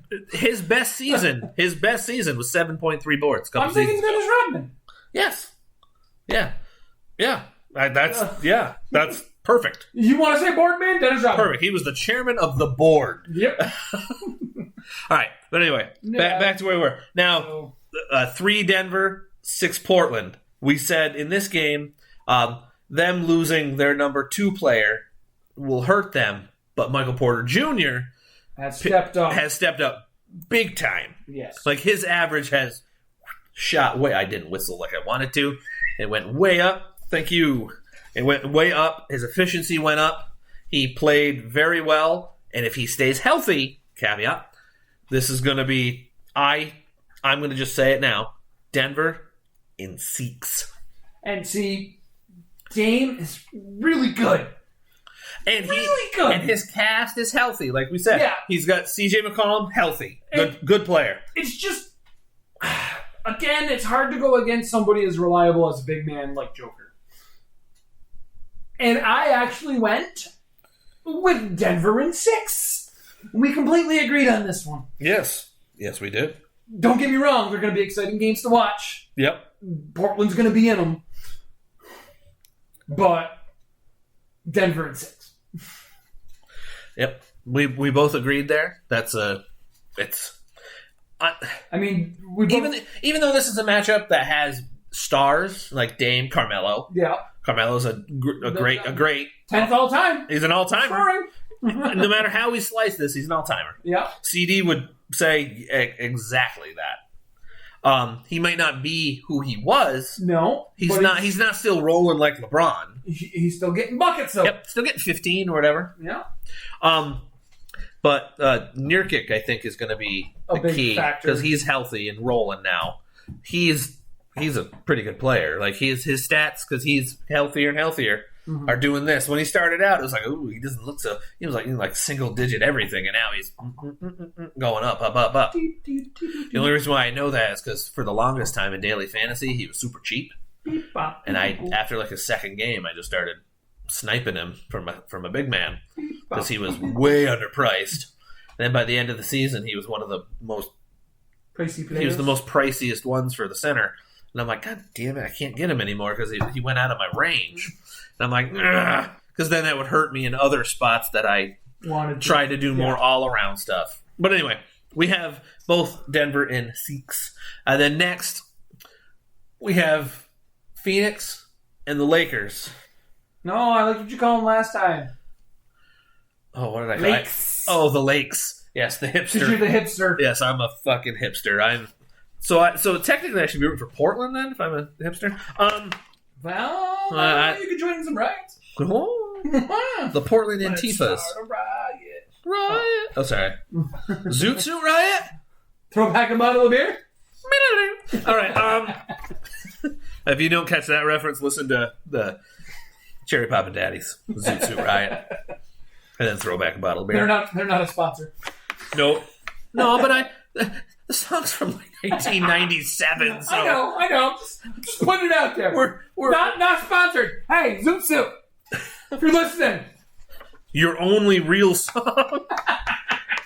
I mean, I know you had like 5 albums, really, but that's the song people know.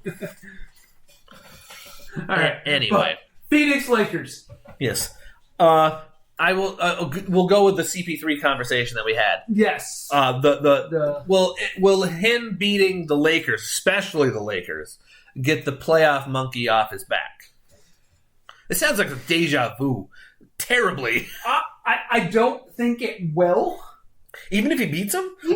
Because there's still more rounds to go. But this is Big Brother, and again, I say Big Brother. Because the old days of being of just the Lakers. Being in the shadow of the Lakers. Or LeBron. Yeah. Everyone's in his shadow. But I don't care who you are. You're playing in the NBA right now. You could be considered better than him, but you're still in his shadow because he's still there. But that's the thing is, I don't think... He's not retired yet. I don't think CP3...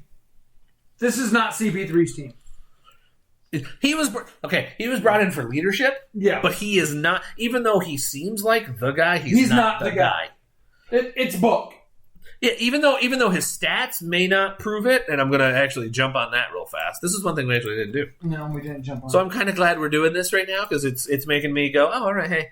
Actually, his stats scoring wise do prove it. Devin Booker 25.6 points. Yeah, 4.2 boards, 4.3 assists. But this is where I'm actually a little more surprised. I thought he was better than this. Only 34% from 3. So he's been taking a lot more mid-range this year. Actually, he's taken 5.5 3-pointers a game, though. That's just the way the team rolls, though. Oh, yeah. You got to take them when you got them. It's just he took a lot more mid-range this year from what I've seen, what I watched. Yeah. And he was on Phoenix, a top team that didn't get the pub that they should have. No. Is that a bias against the team? Or is that I know they got more toward the end of the season. I think it's the market. Unfortunately. Because it's Phoenix? Yeah. I think... Hold on. Let me finish. Okay.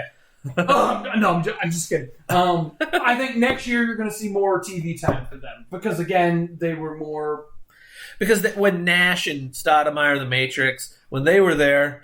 They got the playing time because they had the multiple-time MVP. Yeah. They had Stoudemire, who was a good big. They had the Wolf offense. They had Barbosa, the Matrix. They had all these guys that could slash and. It was. They were also in the D'Antoni system, where it was designed for offense before offense really took off in the NBA. Okay, I don't like him, but he was ahead of his time. He was. He in this NBA. Yeah, still would be a subpar coach. Yeah, but his style of play is what the NBA is now. You get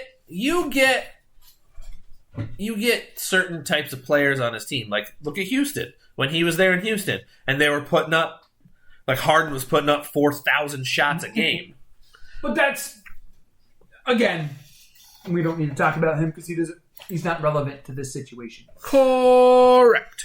But I think Phoenix is going to beat the Lakers. So you have the rise of the Phoenix. I do. Because I think good for Phoenix. 1 because I like the return of Nash. So is this Dark Phoenix? No. Jean Grey? No. No, it's not. No. Damn. Okay. Sorry. It's the Phoenix from Mystery Men. Oh, nice. Wait. Yes, that is his name. Okay. Sorry. It's okay. I haven't seen that movie forever. Damn. I have that somewhere on DVD, actually. All right, and then okay, go on. Sorry. But because I think I'm worried about LeBron and AD's health. Yes, you did say that. Yeah. And I said, I'm worried about it, but I think they're going to play. And because they're on the court, you have them. I have them winning, and I hate myself for this. Gentlemen's sweep. I have them winning in 5. I mean, they're not the home team, so technically it's not a gentleman's sweep. So 5 for the Spanish button. But I hate myself for this because I don't want them to win at all. He doesn't want the Lakes to win. I do not want the Lakes to win. As I sip my Starbucks. Hey, ain't nothing wrong with Starbucks. My Ventilante. Monte. Yeah. Delonte West. I sip my Delonte West. Ew. Knowing what he's gone through recently. No. I know he might be on the right path right now. Thank you to Mark Cuban. All right, so now we both had Utah, and we both had different teams. Dallas, you had Dallas, I had the Clips. Yeah, but we both, I believe, came to the same consensus that Utah was still coming out. On Yes, we just had different games. You had a gentleman's sweep. Yes, I did. And I have in 6 games. Again, but the different matchups make sense to me. Like, yes. I could see the 6 games with the Clippers because, again, Kawhi. Yep. And Dallas, I just don't think matches up well enough. Yep. And Utah just... Okay. And I said again, this is the caveat of Donovan Mitchell. If Donovan Mitchell's not there, I change this. This thing could change us completely. And that's the thing is, if Donovan's not there, I have Dallas going. And Donovan's not healthy enough to even perform... I think it's not going to be 5. I think you're going to go 6, 7, even for the Memphis series, because they have nothing to lose. Well, like I said, Memphis is going to play literally like their balls are on fire. That's a terrible reference, but I am enjoying it. Like I said, though, Memphis is I think a good matchup for Utah already. Yeah, without they have some size, they have speed, they have a lot of speed. Yeah. They can shoot the ball, John Morant. They're a team. I said it out there. They're a team that's up and coming that a free agent could be enticed to go to because of what you saw, pieces, yeah. Especially what you saw there in that game. They have the pieces. If a pretty decent free agent, not like the greatest free agent in the class, but let's say I don't know who's technically going to be a free agent because that could change due to bidding rights and blah blah blah. But we'll just say the number 4 free agent, 5 free agent out of the class signs with Memphis. That's not the biggest splash in the world, but for Memphis, but it's a big enough splash. Especially if it fits their system.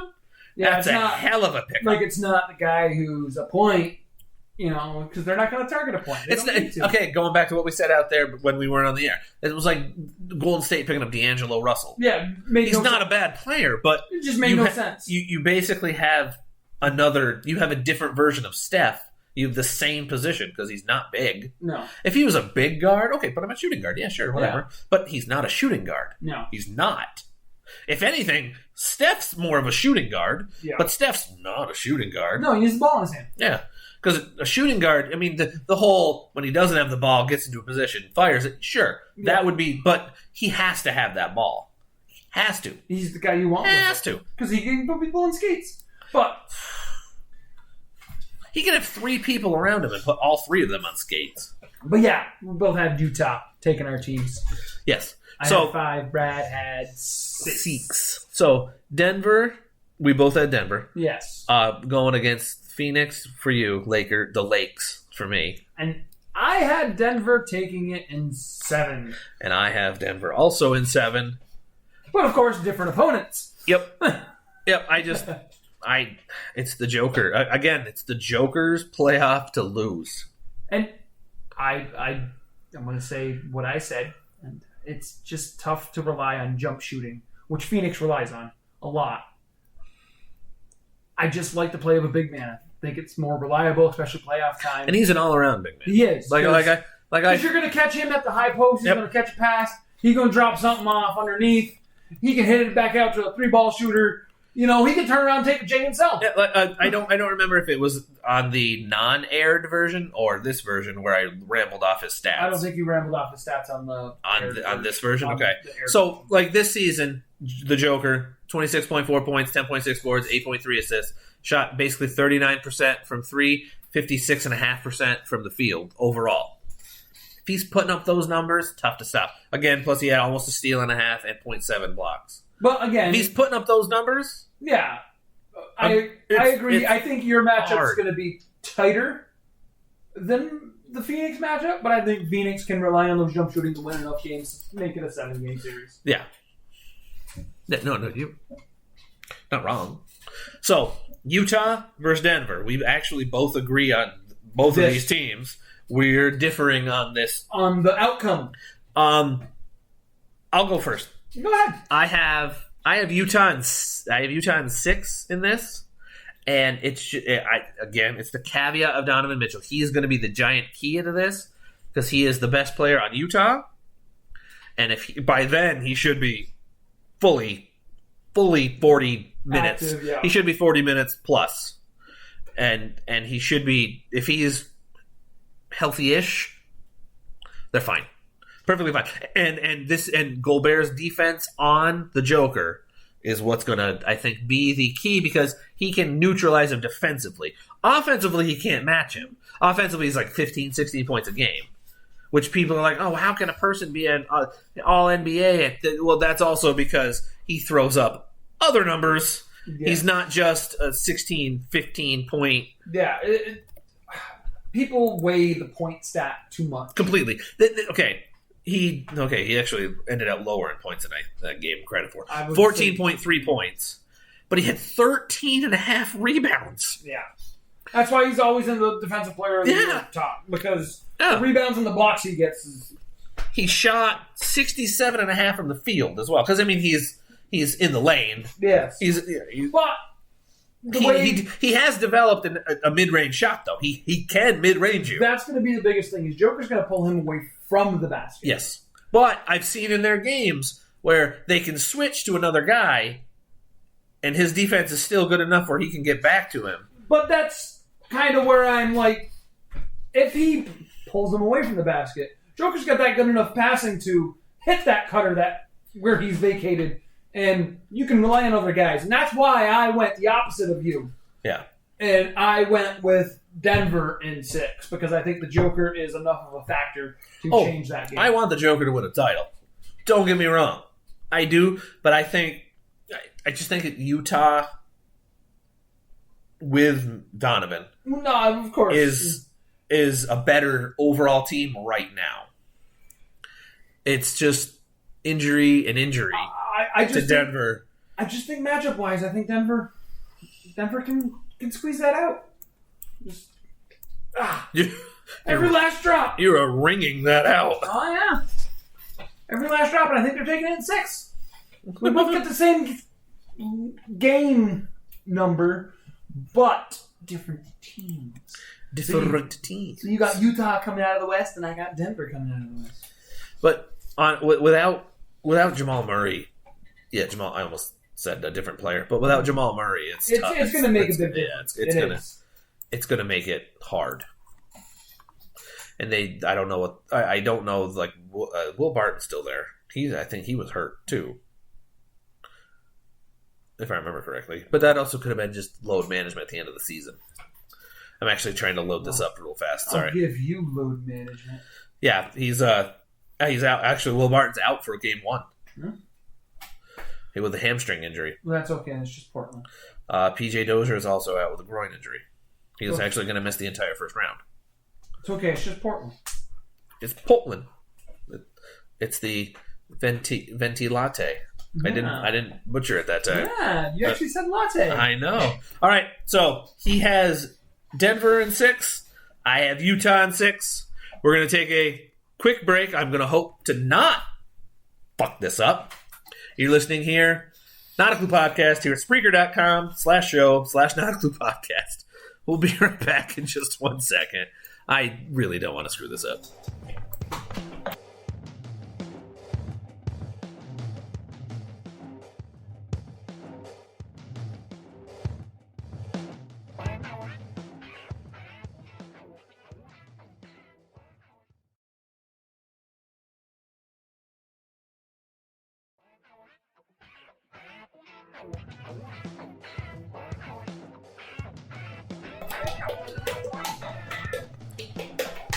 I have that going through the microphone. All right, everybody. We're back. This is Brad. That's the intern, Kenneth. This is Not a Clue Podcast. Spreaker.com/show/Not a Clue Podcast. Facebook.com/Not a Clue Podcast. On Twitter, Not a Clue Pod. YouTube channel. First name of the channel, Not a Clue. All one word. Second podcast. Thank you very much. I'm glad you did that. And at Not a Clue Podcast on Instagram. Again, all these choices from the Western Conference we just did. Again, to recap real fast. He has Denver winning the Western Conference. I have Utah winning the Western Conference. So it's good that we had the same two teams going to the end. Like that's actually good. So now for the East, we'll go top to bottom here. Top to bottom. I'm always a top. Yeah, you're a bottom bitch. A power bottom. Hang on, I gotta double check something. Making sure we're on the air. We're on the air. Yay! No more mess up. Huzzah! Well, don't All right, 76ers versus the Washington Wizards. The Bradley Beal, the Russ Westbrook triple-double machine. All right, before we say this, are we going to look back years from now and say we really undervalued Russell Westbrook's achievements? Because he's done something no one's done. No, and that's the thing is I've always knocked Westbrook as a player. I have. Yeah. I think we all have. Honestly. CD liked him. Yeah, I like him too, but we all have a knock on him. We've all had a knock on him. He's not a team guy. I mean, yeah, he gets assists, but he's not a team guy. He seems more of a team guy now than he's ever been. Yeah. But he's not a team guy. I think we might, undervalue what we watch because I don't think it'll get done again. Being able to grow up and see his whole career type of thing, Yeah. He's... All right. I didn't enjoy it as much watching him play now as I probably will years down the road. Yeah, when we're older and we're like, oh man, remember him? Yeah. Why did we hate him? It's going to be, or why did we think that he was like the 20th best player when looking back? The man, stats just this year alone, 22.2 points. Respectable. Yeah. 11.5 boards. That's big man level. 11.7 assists. Steve Nash level. He also shot 44% from the field. That's not... I mean, he shot 31.5 from three, but he's not a three-point shooter. No, never has been. He'll tell you that. Never has been. But, again, it's... Oh, mad respect to the guy. There's something about him that just rubs you the wrong way. The man is... Instead of rubbing the clitoris... This is the fourth time he's averaged a triple-double. 4 out of 5. The 4 last 5 years. Instead of rubbing the clitoris, you're rubbing the taint. That's what he feels like. I'd take it right now. You're way off. I'd still take it. It's still better than I'm getting. But so I take that too. Stop. Philly, on the other hand, Ben Simmons, great defender. You've got MVP candidate. The Prophet. Yep. The process. I knew what you meant. I was like, no, he's a prophet? I'm like, wait, no, that's the... And then you were like, you mean the process. Yeah, the process. Hard to go against the 76ers in this. Honestly, it really is. It is. I'm going to go with Sweet. Oops. You see what I just did there? Yeah. Don't butcher that, team. I'm going with the Sweet. Sixers in 4. You're going with 4. Mm-hmm. I'm saying what I said earlier about the whole... The rhythm? They played them. They have the rhythm of the night. So I love it. So I have them in 5. Cinco. Okay, 4. So you have a sweep. I have a gentleman's sweep. I totally butchered that too. Next is some 4 seed. The Knicks. And then the Hawks. Oh, man, those Hawks. Woo! Ice tray. Put him in the ice box. Julius Randle's gonna tear his head off. Shit down, bro. So, on that note, I said this about Memphis. I will say this about the Knicks. The Knicks are, again, for the 9th season in a row, saying that they're all these big names are asking to go there. Is this year different, though? Because look at the pieces they have. Look at where they ranked. It's going to make a difference being relevant again. Big question and a caveat. If they get blown out by the Hawks and 4 or 5 games lose, is that going to take out some of the momentum of possible free agents wanting to go there? Or is that going to make them go, oh, I can make them better. I can get them to the Eastern Conference Finals easily. I think you're going to get... You'll get a name. You'll get a name to go. Probably not the biggest name. No. Well, it could be, but I will throw because it's a good enough market. You may get a step up from what Memphis got, but you're not going to get. You're not going to get like the Durants and shit that were out there. No, I'm not saying he's back out there. I was using it as an example. It's a better market, which is going to help. Being New York. Yeah, but the thing is, though, that has not. No, it hasn't. That hasn't. Social media changed things. That's done shit. Yeah, social media's changed things. It's not. It's not. The front back page of the New York Post or Times and shit out in New York, or the L.A. Times and shit, or Boston, the Boston Herald, and the big. Or the Chicago Tribune. See, I'm still naming off the magazines. The fact that I remember the magazines, I'm aging myself, and I'm so sorry to put that out there. It's the nightlife. It's the town. You're going to get one of those younger guys. Which is also where Miami has now come into effect. Because in the early 2000s, or the mid-2000s, when Dwayne Wade and those guys started, and then the late 90s. Not 1, not 2, not 3. No. I'm going with the Shaq Dwayne Wade time. I know. And then even a little earlier with Zoe. And there you started getting the partier side of Miami showing up, and it made people go, yeah, they do have good weather all the time. Yeah, that is a fucking party place. Yeah, that ocean surrounds the city. Yeah. It's not like L.A. where you got to go to the ocean. The ocean's there in Miami. Yeah. So I get that. And Miami's going to draw some attention, too. Miami, yes. And as long as Pat Riley is there, they're always going to get attention. But again, truthfully, with what the Knicks have, what they did this season, having a coach like Tibbs, I think it draws more people's attention than... I don't know if Tibbs is so much a player's coach, though, is the only thing. Yeah. Because I don't think he caters to a player. No, you got to look at how the Minnesota's where he just came from, right? Yeah. How they bitched about him making them go hard continuously, and they were like, "Look, we just had 4 games and 6 games, or 4 games and 6 games, 4 games in 6 days. Come on, let us do a walkthrough or a jog." And he didn't, and it made Cat want him gone. It made all people who normally don't complain. And that's the only thing. They liked him as a coach. They just hated the work ethic that he wanted to instill in everyone. Like they all understood it, but they didn't want it because I'm not trying to say they didn't want it because they do. Like Cat wants to be in the playoffs. He has said it. It's just time and time again. They made the playoffs. It's just the full season. There's a lot of rule. Like it weighs on you. Yeah. I get it. Yeah, 100%. I get it. I still think they draw at least enough attention to land somebody. Hopefully, it's a point guard. Not gonna lie. I want a point guard. Okay.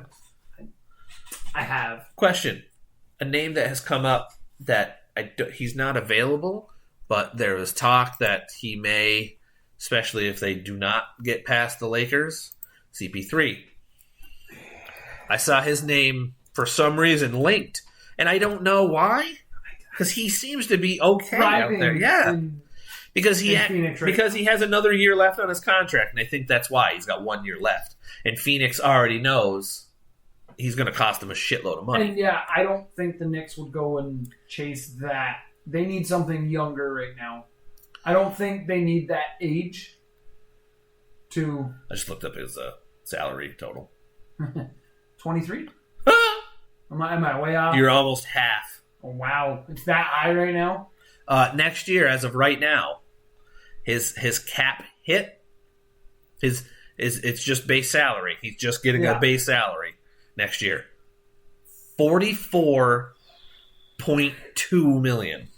And there's more after the 0.2, but it's $44.2 million. Oh. Yeah. This is, how it's backloaded. Yeah, his is backloaded. So, honestly, I would... So are you ready for my prediction? I would front load a contract like that because give him his money, and then if he's still performing well enough, he's cheaper enough to get rid of, and you can get something good in return. But I understand why they try to do this, but it's the GM side of me that I save more money when they're good, so that you can get more players. And that's what they want to do, but at the same time, I'm going to look at it realistically because by the end. I mean, he's still playing if you draft well, you don't need to spend money on other players. Yes, but this is where also the NFL thing comes through, and this is where the running back situation runs into a giant fucking problem, which we already talked about. I know. Anyway, what you got? Okay, take your home glasses off. I can't. Okay, if you did, would it change your mind? No. I don't think so. It may add a game. I was already going to say Knicks in 6. Oh, all right. I'm respect on that. I'm realistic about it. All right. I feel that they can do it. It's really going to... If you can hear the shock in my voice where I went, oh, the reason is... You had the same? I had the same. Oh. Whoa, I caught that. Good catch. Apparently reflexes work. My just words can't. Function. All right, we both have 6. So I'm just putting a 6 there. All right. Next! We have the 3-seeded Bucks versus the Heat. Miami. If you saw what I just did, I called them the Neat. The Miami Neat. I don't know why. There's no end. Is that like a McAllen Neat? Apparently. Neat. What the? No. Right. All right. Ben Stein. All right. So this matchup, another interesting one. I think almost all these series are really for all the playoffs have some interest. I'm interested in a lot of it. So this takes me back to the bubble.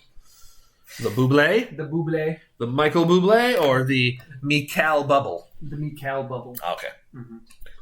I don't know where that went, but anyway. I don't know, but I like the second option. Yep, me too. Let's do it. With the Greek Freak, guy could take over a game. But remember, the Heat beat him last year. They did, and that's kind of why I said this brings me back to the bubble. I don't think the supporting cast around the Greek Yanni Vowels. They had Drew Holiday now. That's a huge difference than what they had last year. It is. They still have Bledsoe. They still have Chris Middleton. I know, but they have the pieces. Oh no, I'm going with the Bucks winning. Oh, okay. I'm like, where are you going? I'm already going to say this. It's just because you hear it in my voice. I'm like, where are you going? I don't think that it's going to be enough to carry them. Like to a title? Yeah, that's kind of where I was getting with it. They're going to get through this first round. It's probably going to be another 6-game series. Milwaukee in 6. Sounds about right in my eyes. No, mine no. That is exactly what I have in 6. But the thing, and this year, the Drew Holiday thing is gonna. That is by far. And I don't think the Heat are in the same mode they were in the bubble. I don't think so either. But Jimmy Butler could turn. I mean, he still played very well this year. I'm not saying that he didn't. So don't. No, but that's the thing is though in the bubble it wasn't just Jimmy Butler though. It was Hero. It was. So according to, I'm just quickly gonna. Yeah. According to Steve Kerr, even though they didn't make the playoffs, this was a winning season for them because they were not expected to even be where they were. I mean, they won 39 games. That's a winning season. I mean, you're above 500. It's a winning season. Yeah, they were 39-33. Yeah. Yep. But it was... I mean, they technically, if there were no play-in, they were the 8 seed. They were in the playoffs. Sorry. Years past, they would be going against Utah right now. They would be. And the Lakers would still be going against Phoenix. Yeah. But... All right. Neither here nor there. All right. Bubble, Heat, Yes. not the same. Not the same. Bucks and 6. Bucks and 6. We covered it back? Bucks and 6. All right.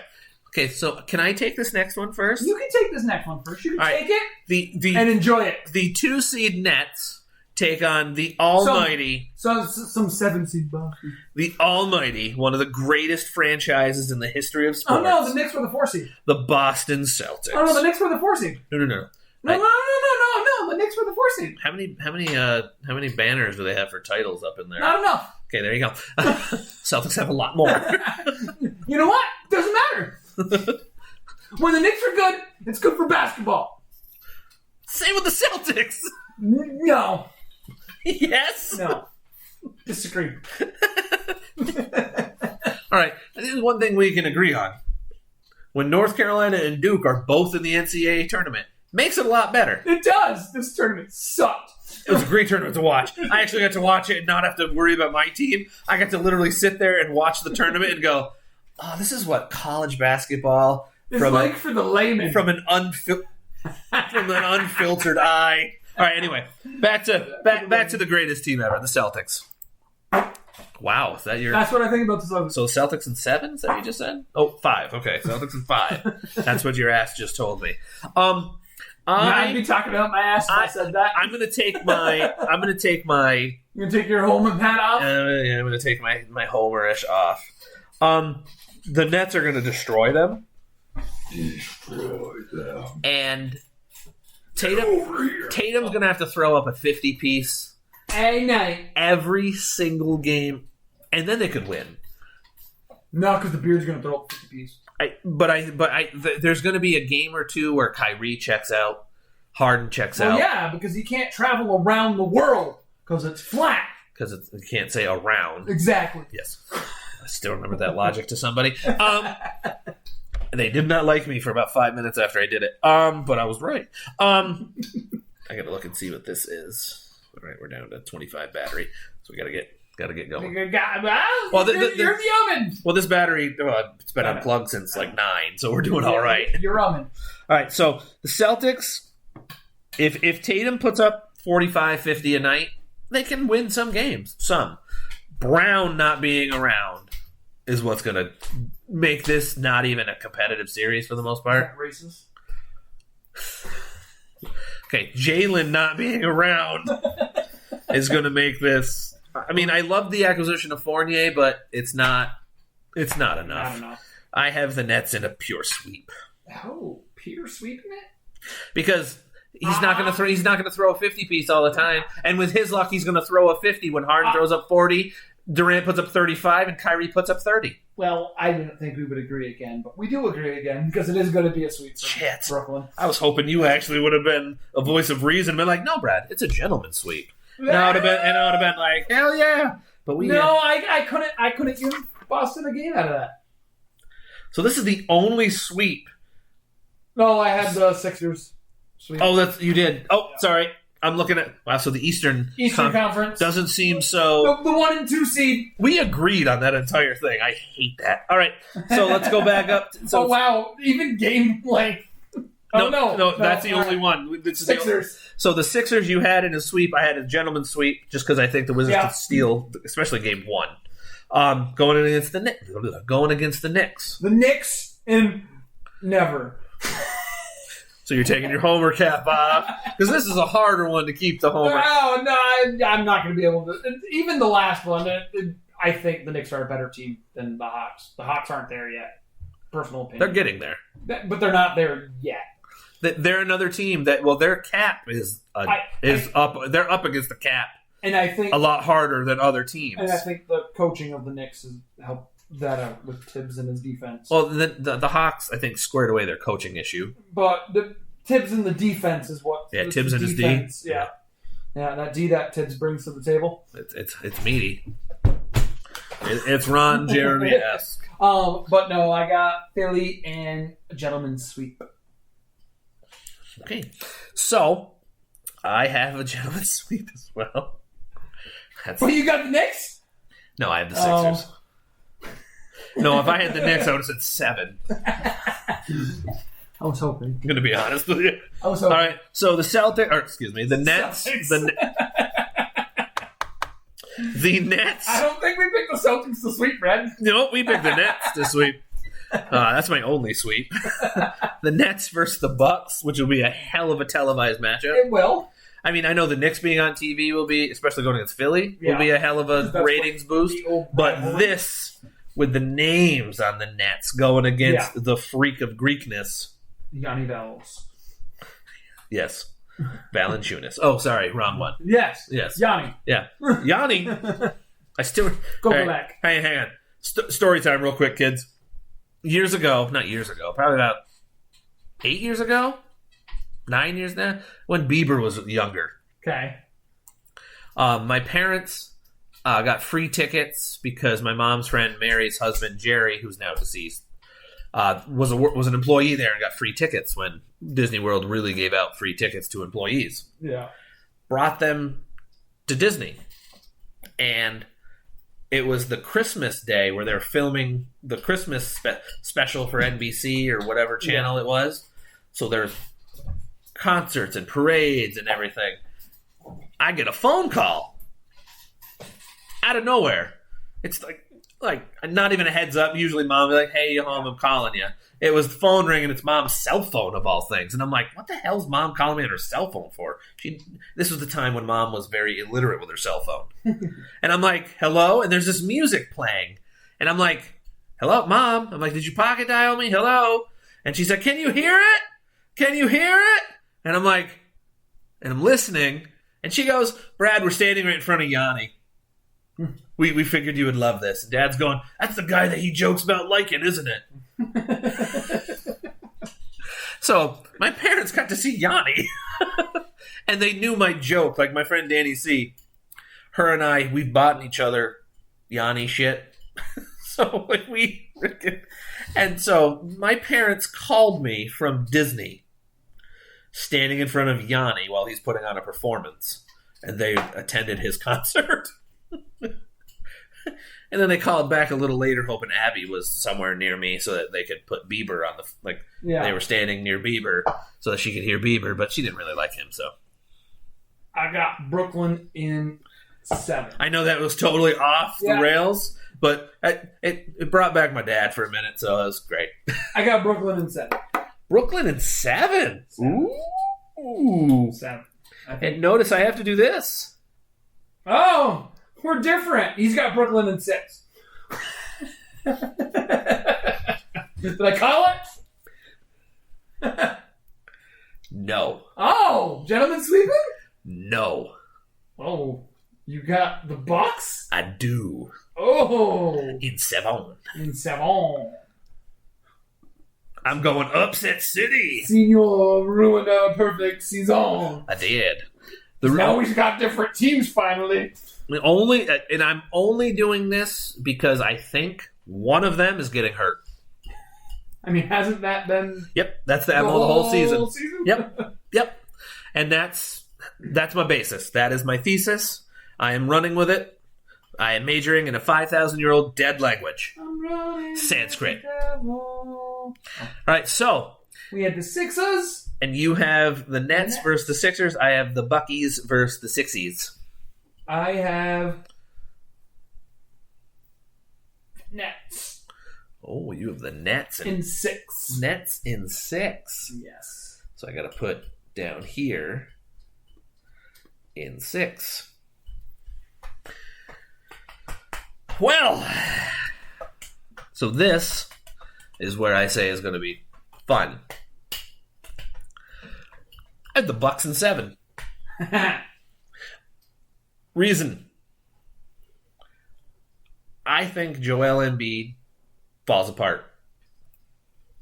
I have a hunch that he's going to be mad, and I'm going to tie this to the next topic after we're done with this. Oh, he doesn't get the MVP? And he does not get the MVP. And I think he's going to overdo it, and he's going to be exhausted by this point. And this is why I have the Bucks in 7. In 7? Oh, wait. So I have... Yeah, put yours above. Yeah. So K in 6. Well, Nope. No, you're in the right spot. Yeah, down here. No, down here. Oh, yeah. I was right. Yeah. K in 6. And I have B 7. Yeah. Because yours is up here, mine's down there. Yeah. So we both have different teams going here is what it is. So yours can put up top, put Bucks. Oh, yeah. And then put Nets down below. Oops. Buick is basically what I was right there. And you have Nets. Yeah. Then this All way. right, so I had 7. You had 6. And then our finals. So Keith has the Nets versus Denver, the last dinosaur. You have Nets versus Nugs. My final is Bucks versus Utah. Bucks versus Jazz. So what you have is the Joker going against the litany of players that the Nets have, and I have Giannis going against Utah. That's like saying Delaware. Rhode Island. No, Rhode Island at least has a big city in it that isn't Mormon-y. Connecticut. Win. Very rich state, though. It is. It's expensive as shit. I tried looking at a job there when I was doing the travel. Expensive to live. I would get $100 more, but the rent was like $1,300 a month for places. So are we doing our champion? Yep. Okay. So I'll let you go first. Nugs or Nets, and in how many games?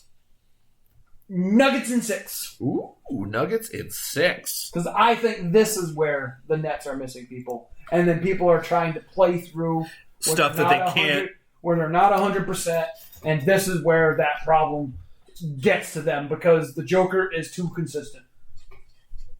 Ready? I'm ready. Ready? The Bucks in gentleman's sweep. Brad has the Bucks in a gentleman's sweep. I have the Bucks in 5 to beat the Jazz. Utah. Because he's got the 3 seed. We both have 3 seeds, just opposite sides. Yep. Taking the ship. Yep. It's just how it, to me, this is how it's playing out. I think the Bucks, because Giannis, even though he's not a center, between him and Lopez will counteract Gobert, and Drew Holiday is a very good defender, and Donovan Mitchell will be healthy by this time. All he has to do is shut him down. Drew Holiday's not meant to be a big scorer. If Drew Holiday's putting up 15 to 20, they've got that. That's why you got Bledsoe. Yep, and he is also there. You have guys off the bench, DiVincenzo and shit like this. Like, okay, people like when I did the show with CD, I loved it, and when you chimed in, when you would show up and you became the intern, like we know bench players, we know other people on teams.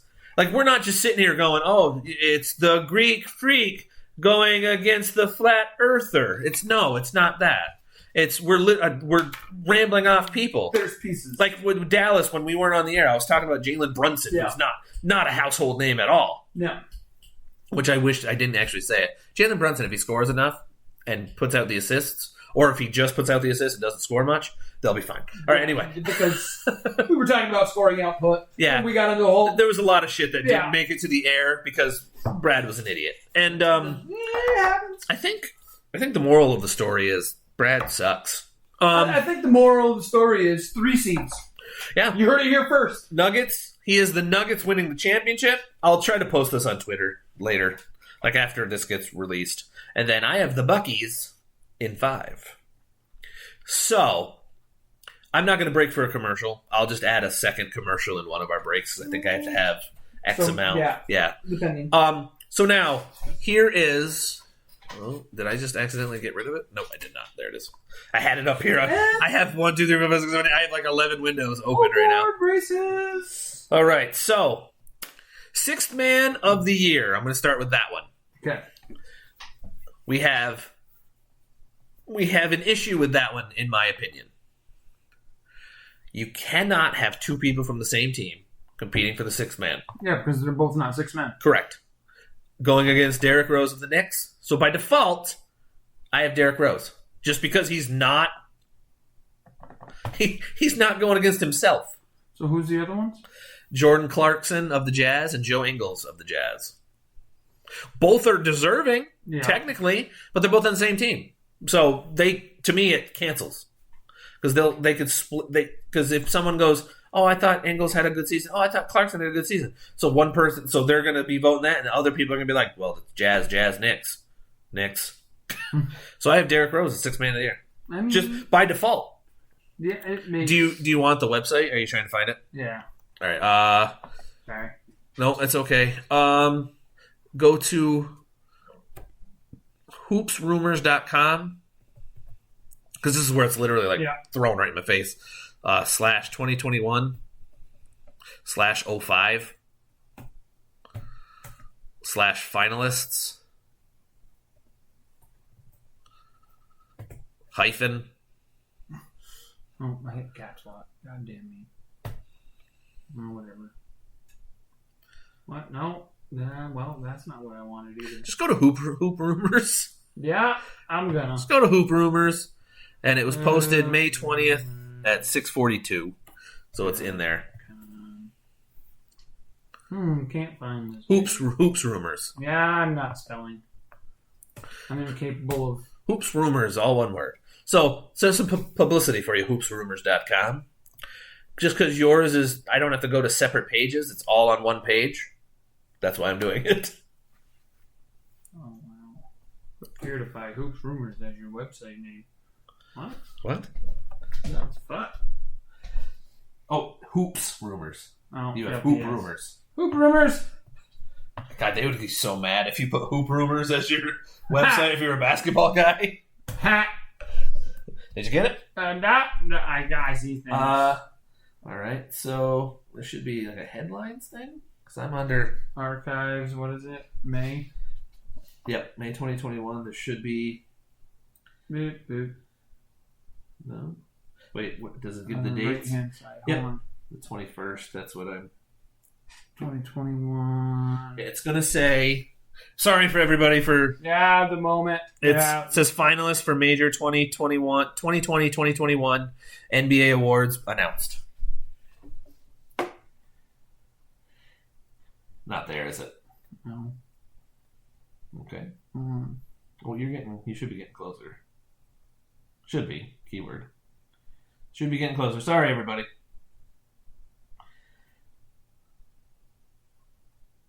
Yeah, you're almost there.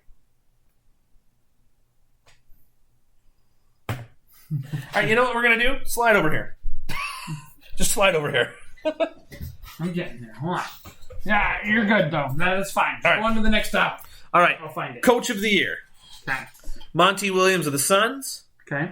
Quinn Snyder of the Jazz. Okay. Tom Thibodeau of the Knicks. Take your hat off. I'm taking my hat off. Don't worry. Okay. I was going to say Suns. Oh, Monty Williams? Yeah, Monty. I have Quinn Snyder. Yeah? Yep. I was going to say he did do well. Yep, and he lost Donovan Mitchell for the last chunk of the season. And they improved to even more. Because they faltered at first, dropped to like the two barking on the three, and then shot back up to one. All right. So are you almost there? Oh. So I said, just slide over here. I'm good. Just go ahead and get on to the next topic. All right. Most improved player, Julius Randle of the Knicks, Michael Porter Jr. of the Nugs, and Jamari Grant from the Pistons. I honestly, it's Julius Randle. It's so I have 2 Knicks winning awards. Could be 3. Yeah, but Tibbs could win. Good thing you took your hat. Hey, I give you credit for your hat coming off. Rookie of the year, Tyrese Halliburton of the Kings, Anthony Edwards of the Timberwolves, and LaMelo Ball of the Hornets. LaMelo. Honestly, his injury could hurt him. And it could make Edwards go ahead of him. But it should be LaMelo. He's been a lot more to his team than... He put up, 16 points, 7 assists. I'm not looking at his stats. I have a shitload. I'm trying to leave it up because he can't find the page. It's fine. Okay. You're like I said, it's like... Defensive Player of the Year, Ben Simmons of the Sixers, Draymond Green of the Warriors, Rudy Gobert of the Jazz. So, I'm going to tell you right now who I think it's actually going to go into, and that's going to be Rudy. But I want Ben Simmons. You want Ben Simmons? Yeah. I think it's going to be Rudy. I think Rudy's going to get it, but I want Ben Simmons. Yeah. All right. So what am I at here? All right. So, and then MVP, Steph Curry of the Warriors, Joel Embiid of the Sixers, and the Joker of the Nugs. Who you got? So, to be honest, the way I see things... No, Giannis isn't on there. No. To be honest. To be honest... See what I did there? I'm going to say right now that Steph Curry carried the Warriors. 100%. Got them to where they were. For that reason alone, by the definition of most valuable player, because if you remove him from that team, they aren't even in the play-in. You can do that with the Joker. I still think that team would make it through. I don't think it would be the seed that they are. I still think they would be at least in the play-in to get into the playoffs. All right, so let me spring off of that.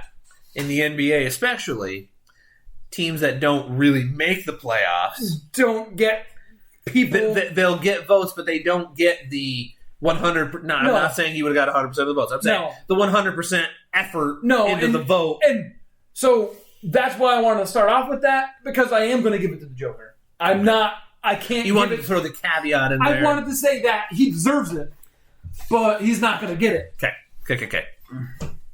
KKK. 3 of them, yeah. All right, and I have the Joker as well. You can make a case for Embiid, but he missed too many games. Yeah. And then you can make a case for Steph because of just he's Steph. Yeah. But didn't technically make the playoffs. No. When they needed a win, they didn't get one. They needed 1 in 2 games. They had some nice games. Yeah. Oh, I loved watching both of those games. If you're going to go entertainment value, the Joker is boring technically. I love boring basketball. But the thing is, but you know what? When I say that, you know what I mean. I love boring basketball. Like I can't remember what I was watching, but they were showing highlights of players who are in like the top 10 people for the NBA MVP that they're thinking who are going to get votes, and they're like these bomb threes and dunks and these effort things, and then you got the Joker with a spin move layup or a weird fall away shot. That could be something that hurts him though. Because again, it's writers and shit, you know. But he played every single game. I know. And was the best player on that team and put up damn good numbers. So I think it's going to be a lot further of a gap from 1 to 2 than other people are saying. Because people are like, oh, it could be pretty close. It could be one of those ones where, you know, somebody putting 1 in spite as the 3rd or 4th place vote is going to be the one that, you know what I mean? Yeah. And I'm like, no. I'm like, no. It's going to be the Joker. I don't care. It's the Joker. So, there we go. So we have the Joker being the MVP. Mm-hmm. You had Simmons as the defensive player of the year. I had Gobert. I said Gobert was going to win. Oh, you won. Okay. We both have LaMelo as the rookie of the year. Yep. We both have Julius Randle as improved player. But you could make a case for Porter Jr. especially. You could. I mean, Grant technically too, but Porter Jr. just because of where he came from and how, like we said earlier, how he suddenly became the 2 star because of the Nuggets. Yep. And the 6th man, we both agreed, even though both of those guys at the Jazz put up numbers that constitute being 6th man. You can't have the 5th and 6th or 6th and 7th, however you want to word this, be the 6th man. So Derrick Rose, you would have to change the name of it to bench player. To bench player of the year, because you can't have that. And then, so I have Derrick Rose winning that, and then coach of the year, you had Monty Williams, I had Quinn Snyder. Yes. So, thank you for being on the show again tonight. Oh, of course. This is how we end the show tonight. I hope everybody enjoyed listening. Hopefully everything went through and I didn't screw it up. Anything Quick baseball talk. Oh, yeah. I'm going to throw in a couple of things because you said that the intern... Yeah, sorry, I forgot. My bad. So, if you already turned it off, it's my fault. So the intern brought up when he saw Brad today how there was 2 no-hitters pitched against Marlins and how the Marlins weren't playing the bestest. And then he asked me how many no-hitters there was on the season. And he got it right. Yeah. So I've been doing a little bit. So for the people who listen to the show and follow baseball, I'll ask you this question really quick before I end it. Is having this many no-hitters getting the luster off of it? Because there's a lot this year already. I've always been a fan of the pitching game. I like you said, 20-1 game today. No. I hate those Give games. me a 2-1 game, please. Give me a 2-1 game. I want them tight. So a no-hitter... And then the baseball game, too. Yeah. So a no-hitter, to me... But everyone makes a huge deal of no-hitters. When there's this many and then there's back-to-back days, and, it takes the shine. But, hang on, and then you have the 7-inning one, which technically should be 7, but I don't count that son of a bitch. Yeah, it's not a game. It's a 7-inning game. It's literally... Look how many one-hitters there have been in baseball that the hit came in the 8th or 9th inning. There's way too many to count. It's Little League. We're not playing Little League. We're not playing beer league softball. We're not playing Little League. Yeah. Although I would like to play beer league softball, but at the same time, I'm going to get hurt. But anyway, back off that topic. But yeah, that's yeah. So, people who are listening, tell me how your fantasy teams have been going for baseball this year. Oh, great! I'm undefeated. You haven't partaken in that so stuff. I haven't lost. Touche. Actually, I forgot to say I started doing polls again, so I wanted to see. I started doing polls too. Oh, sweet. So I put how many games realistically can the Celtics win next round? I had as your choices. 0. I had 3 or 4, 2, 1, or none. 66% of the vote went to none. And then literally the rest of the votes were split between 3 and 4 for some reason. Wow. And 1. They were even. Who the hell? 2 got 0. So everyone's like, nah. That must have been Celtics fans. I put, being a Dodger fan, I put a homer poll up. With all the injuries to the Dodgers, this was a week ago now. With all the injuries bothering the Dodgers currently, are they still the favorite to at least win the National League? I even dropped it from World Series like everyone had still said. And 66, 2/3 of the people basically said yes. A third basically said no. And then I watched WrestleMania Backlash. I threw in, what grade would you give WrestleMania Backlash? W. 60% said B. That's what the winning was. And then it literally was split evenly for some weird reason between A, C, and then D or F. So I said W. So whoa, that's not good. W. For wow? E. You're a fucking dumbass. All right, thank you everybody for listening. This is Not a Clue Podcast. My name is Brad. I'm the intern Kenneth. You can find us Spreaker.com/show/Not-a-Clue-podcast, Facebook.com/Not-a-Clue-podcast, on that Twitter thingy, @Not-a-Clue-pod. Find us on YouTube. First name of the channel. Please subscribe, by the way. First name of the channel is Not a Clue. All one word. Second is podcast. There wasn't once an interview with this guy named Keith. Yeah. Don't know who he is. Yeah, he was on the North Country. He's a great guy, though. He was on the North Country Tigers. Tigers. Yeah, just soothing sounds. Sorry. So, and then we're on Instagram @Not a Clue. You can also find this on Spreaker. Yeah, you're on Spotify. Spotify, Deezer, Amazon.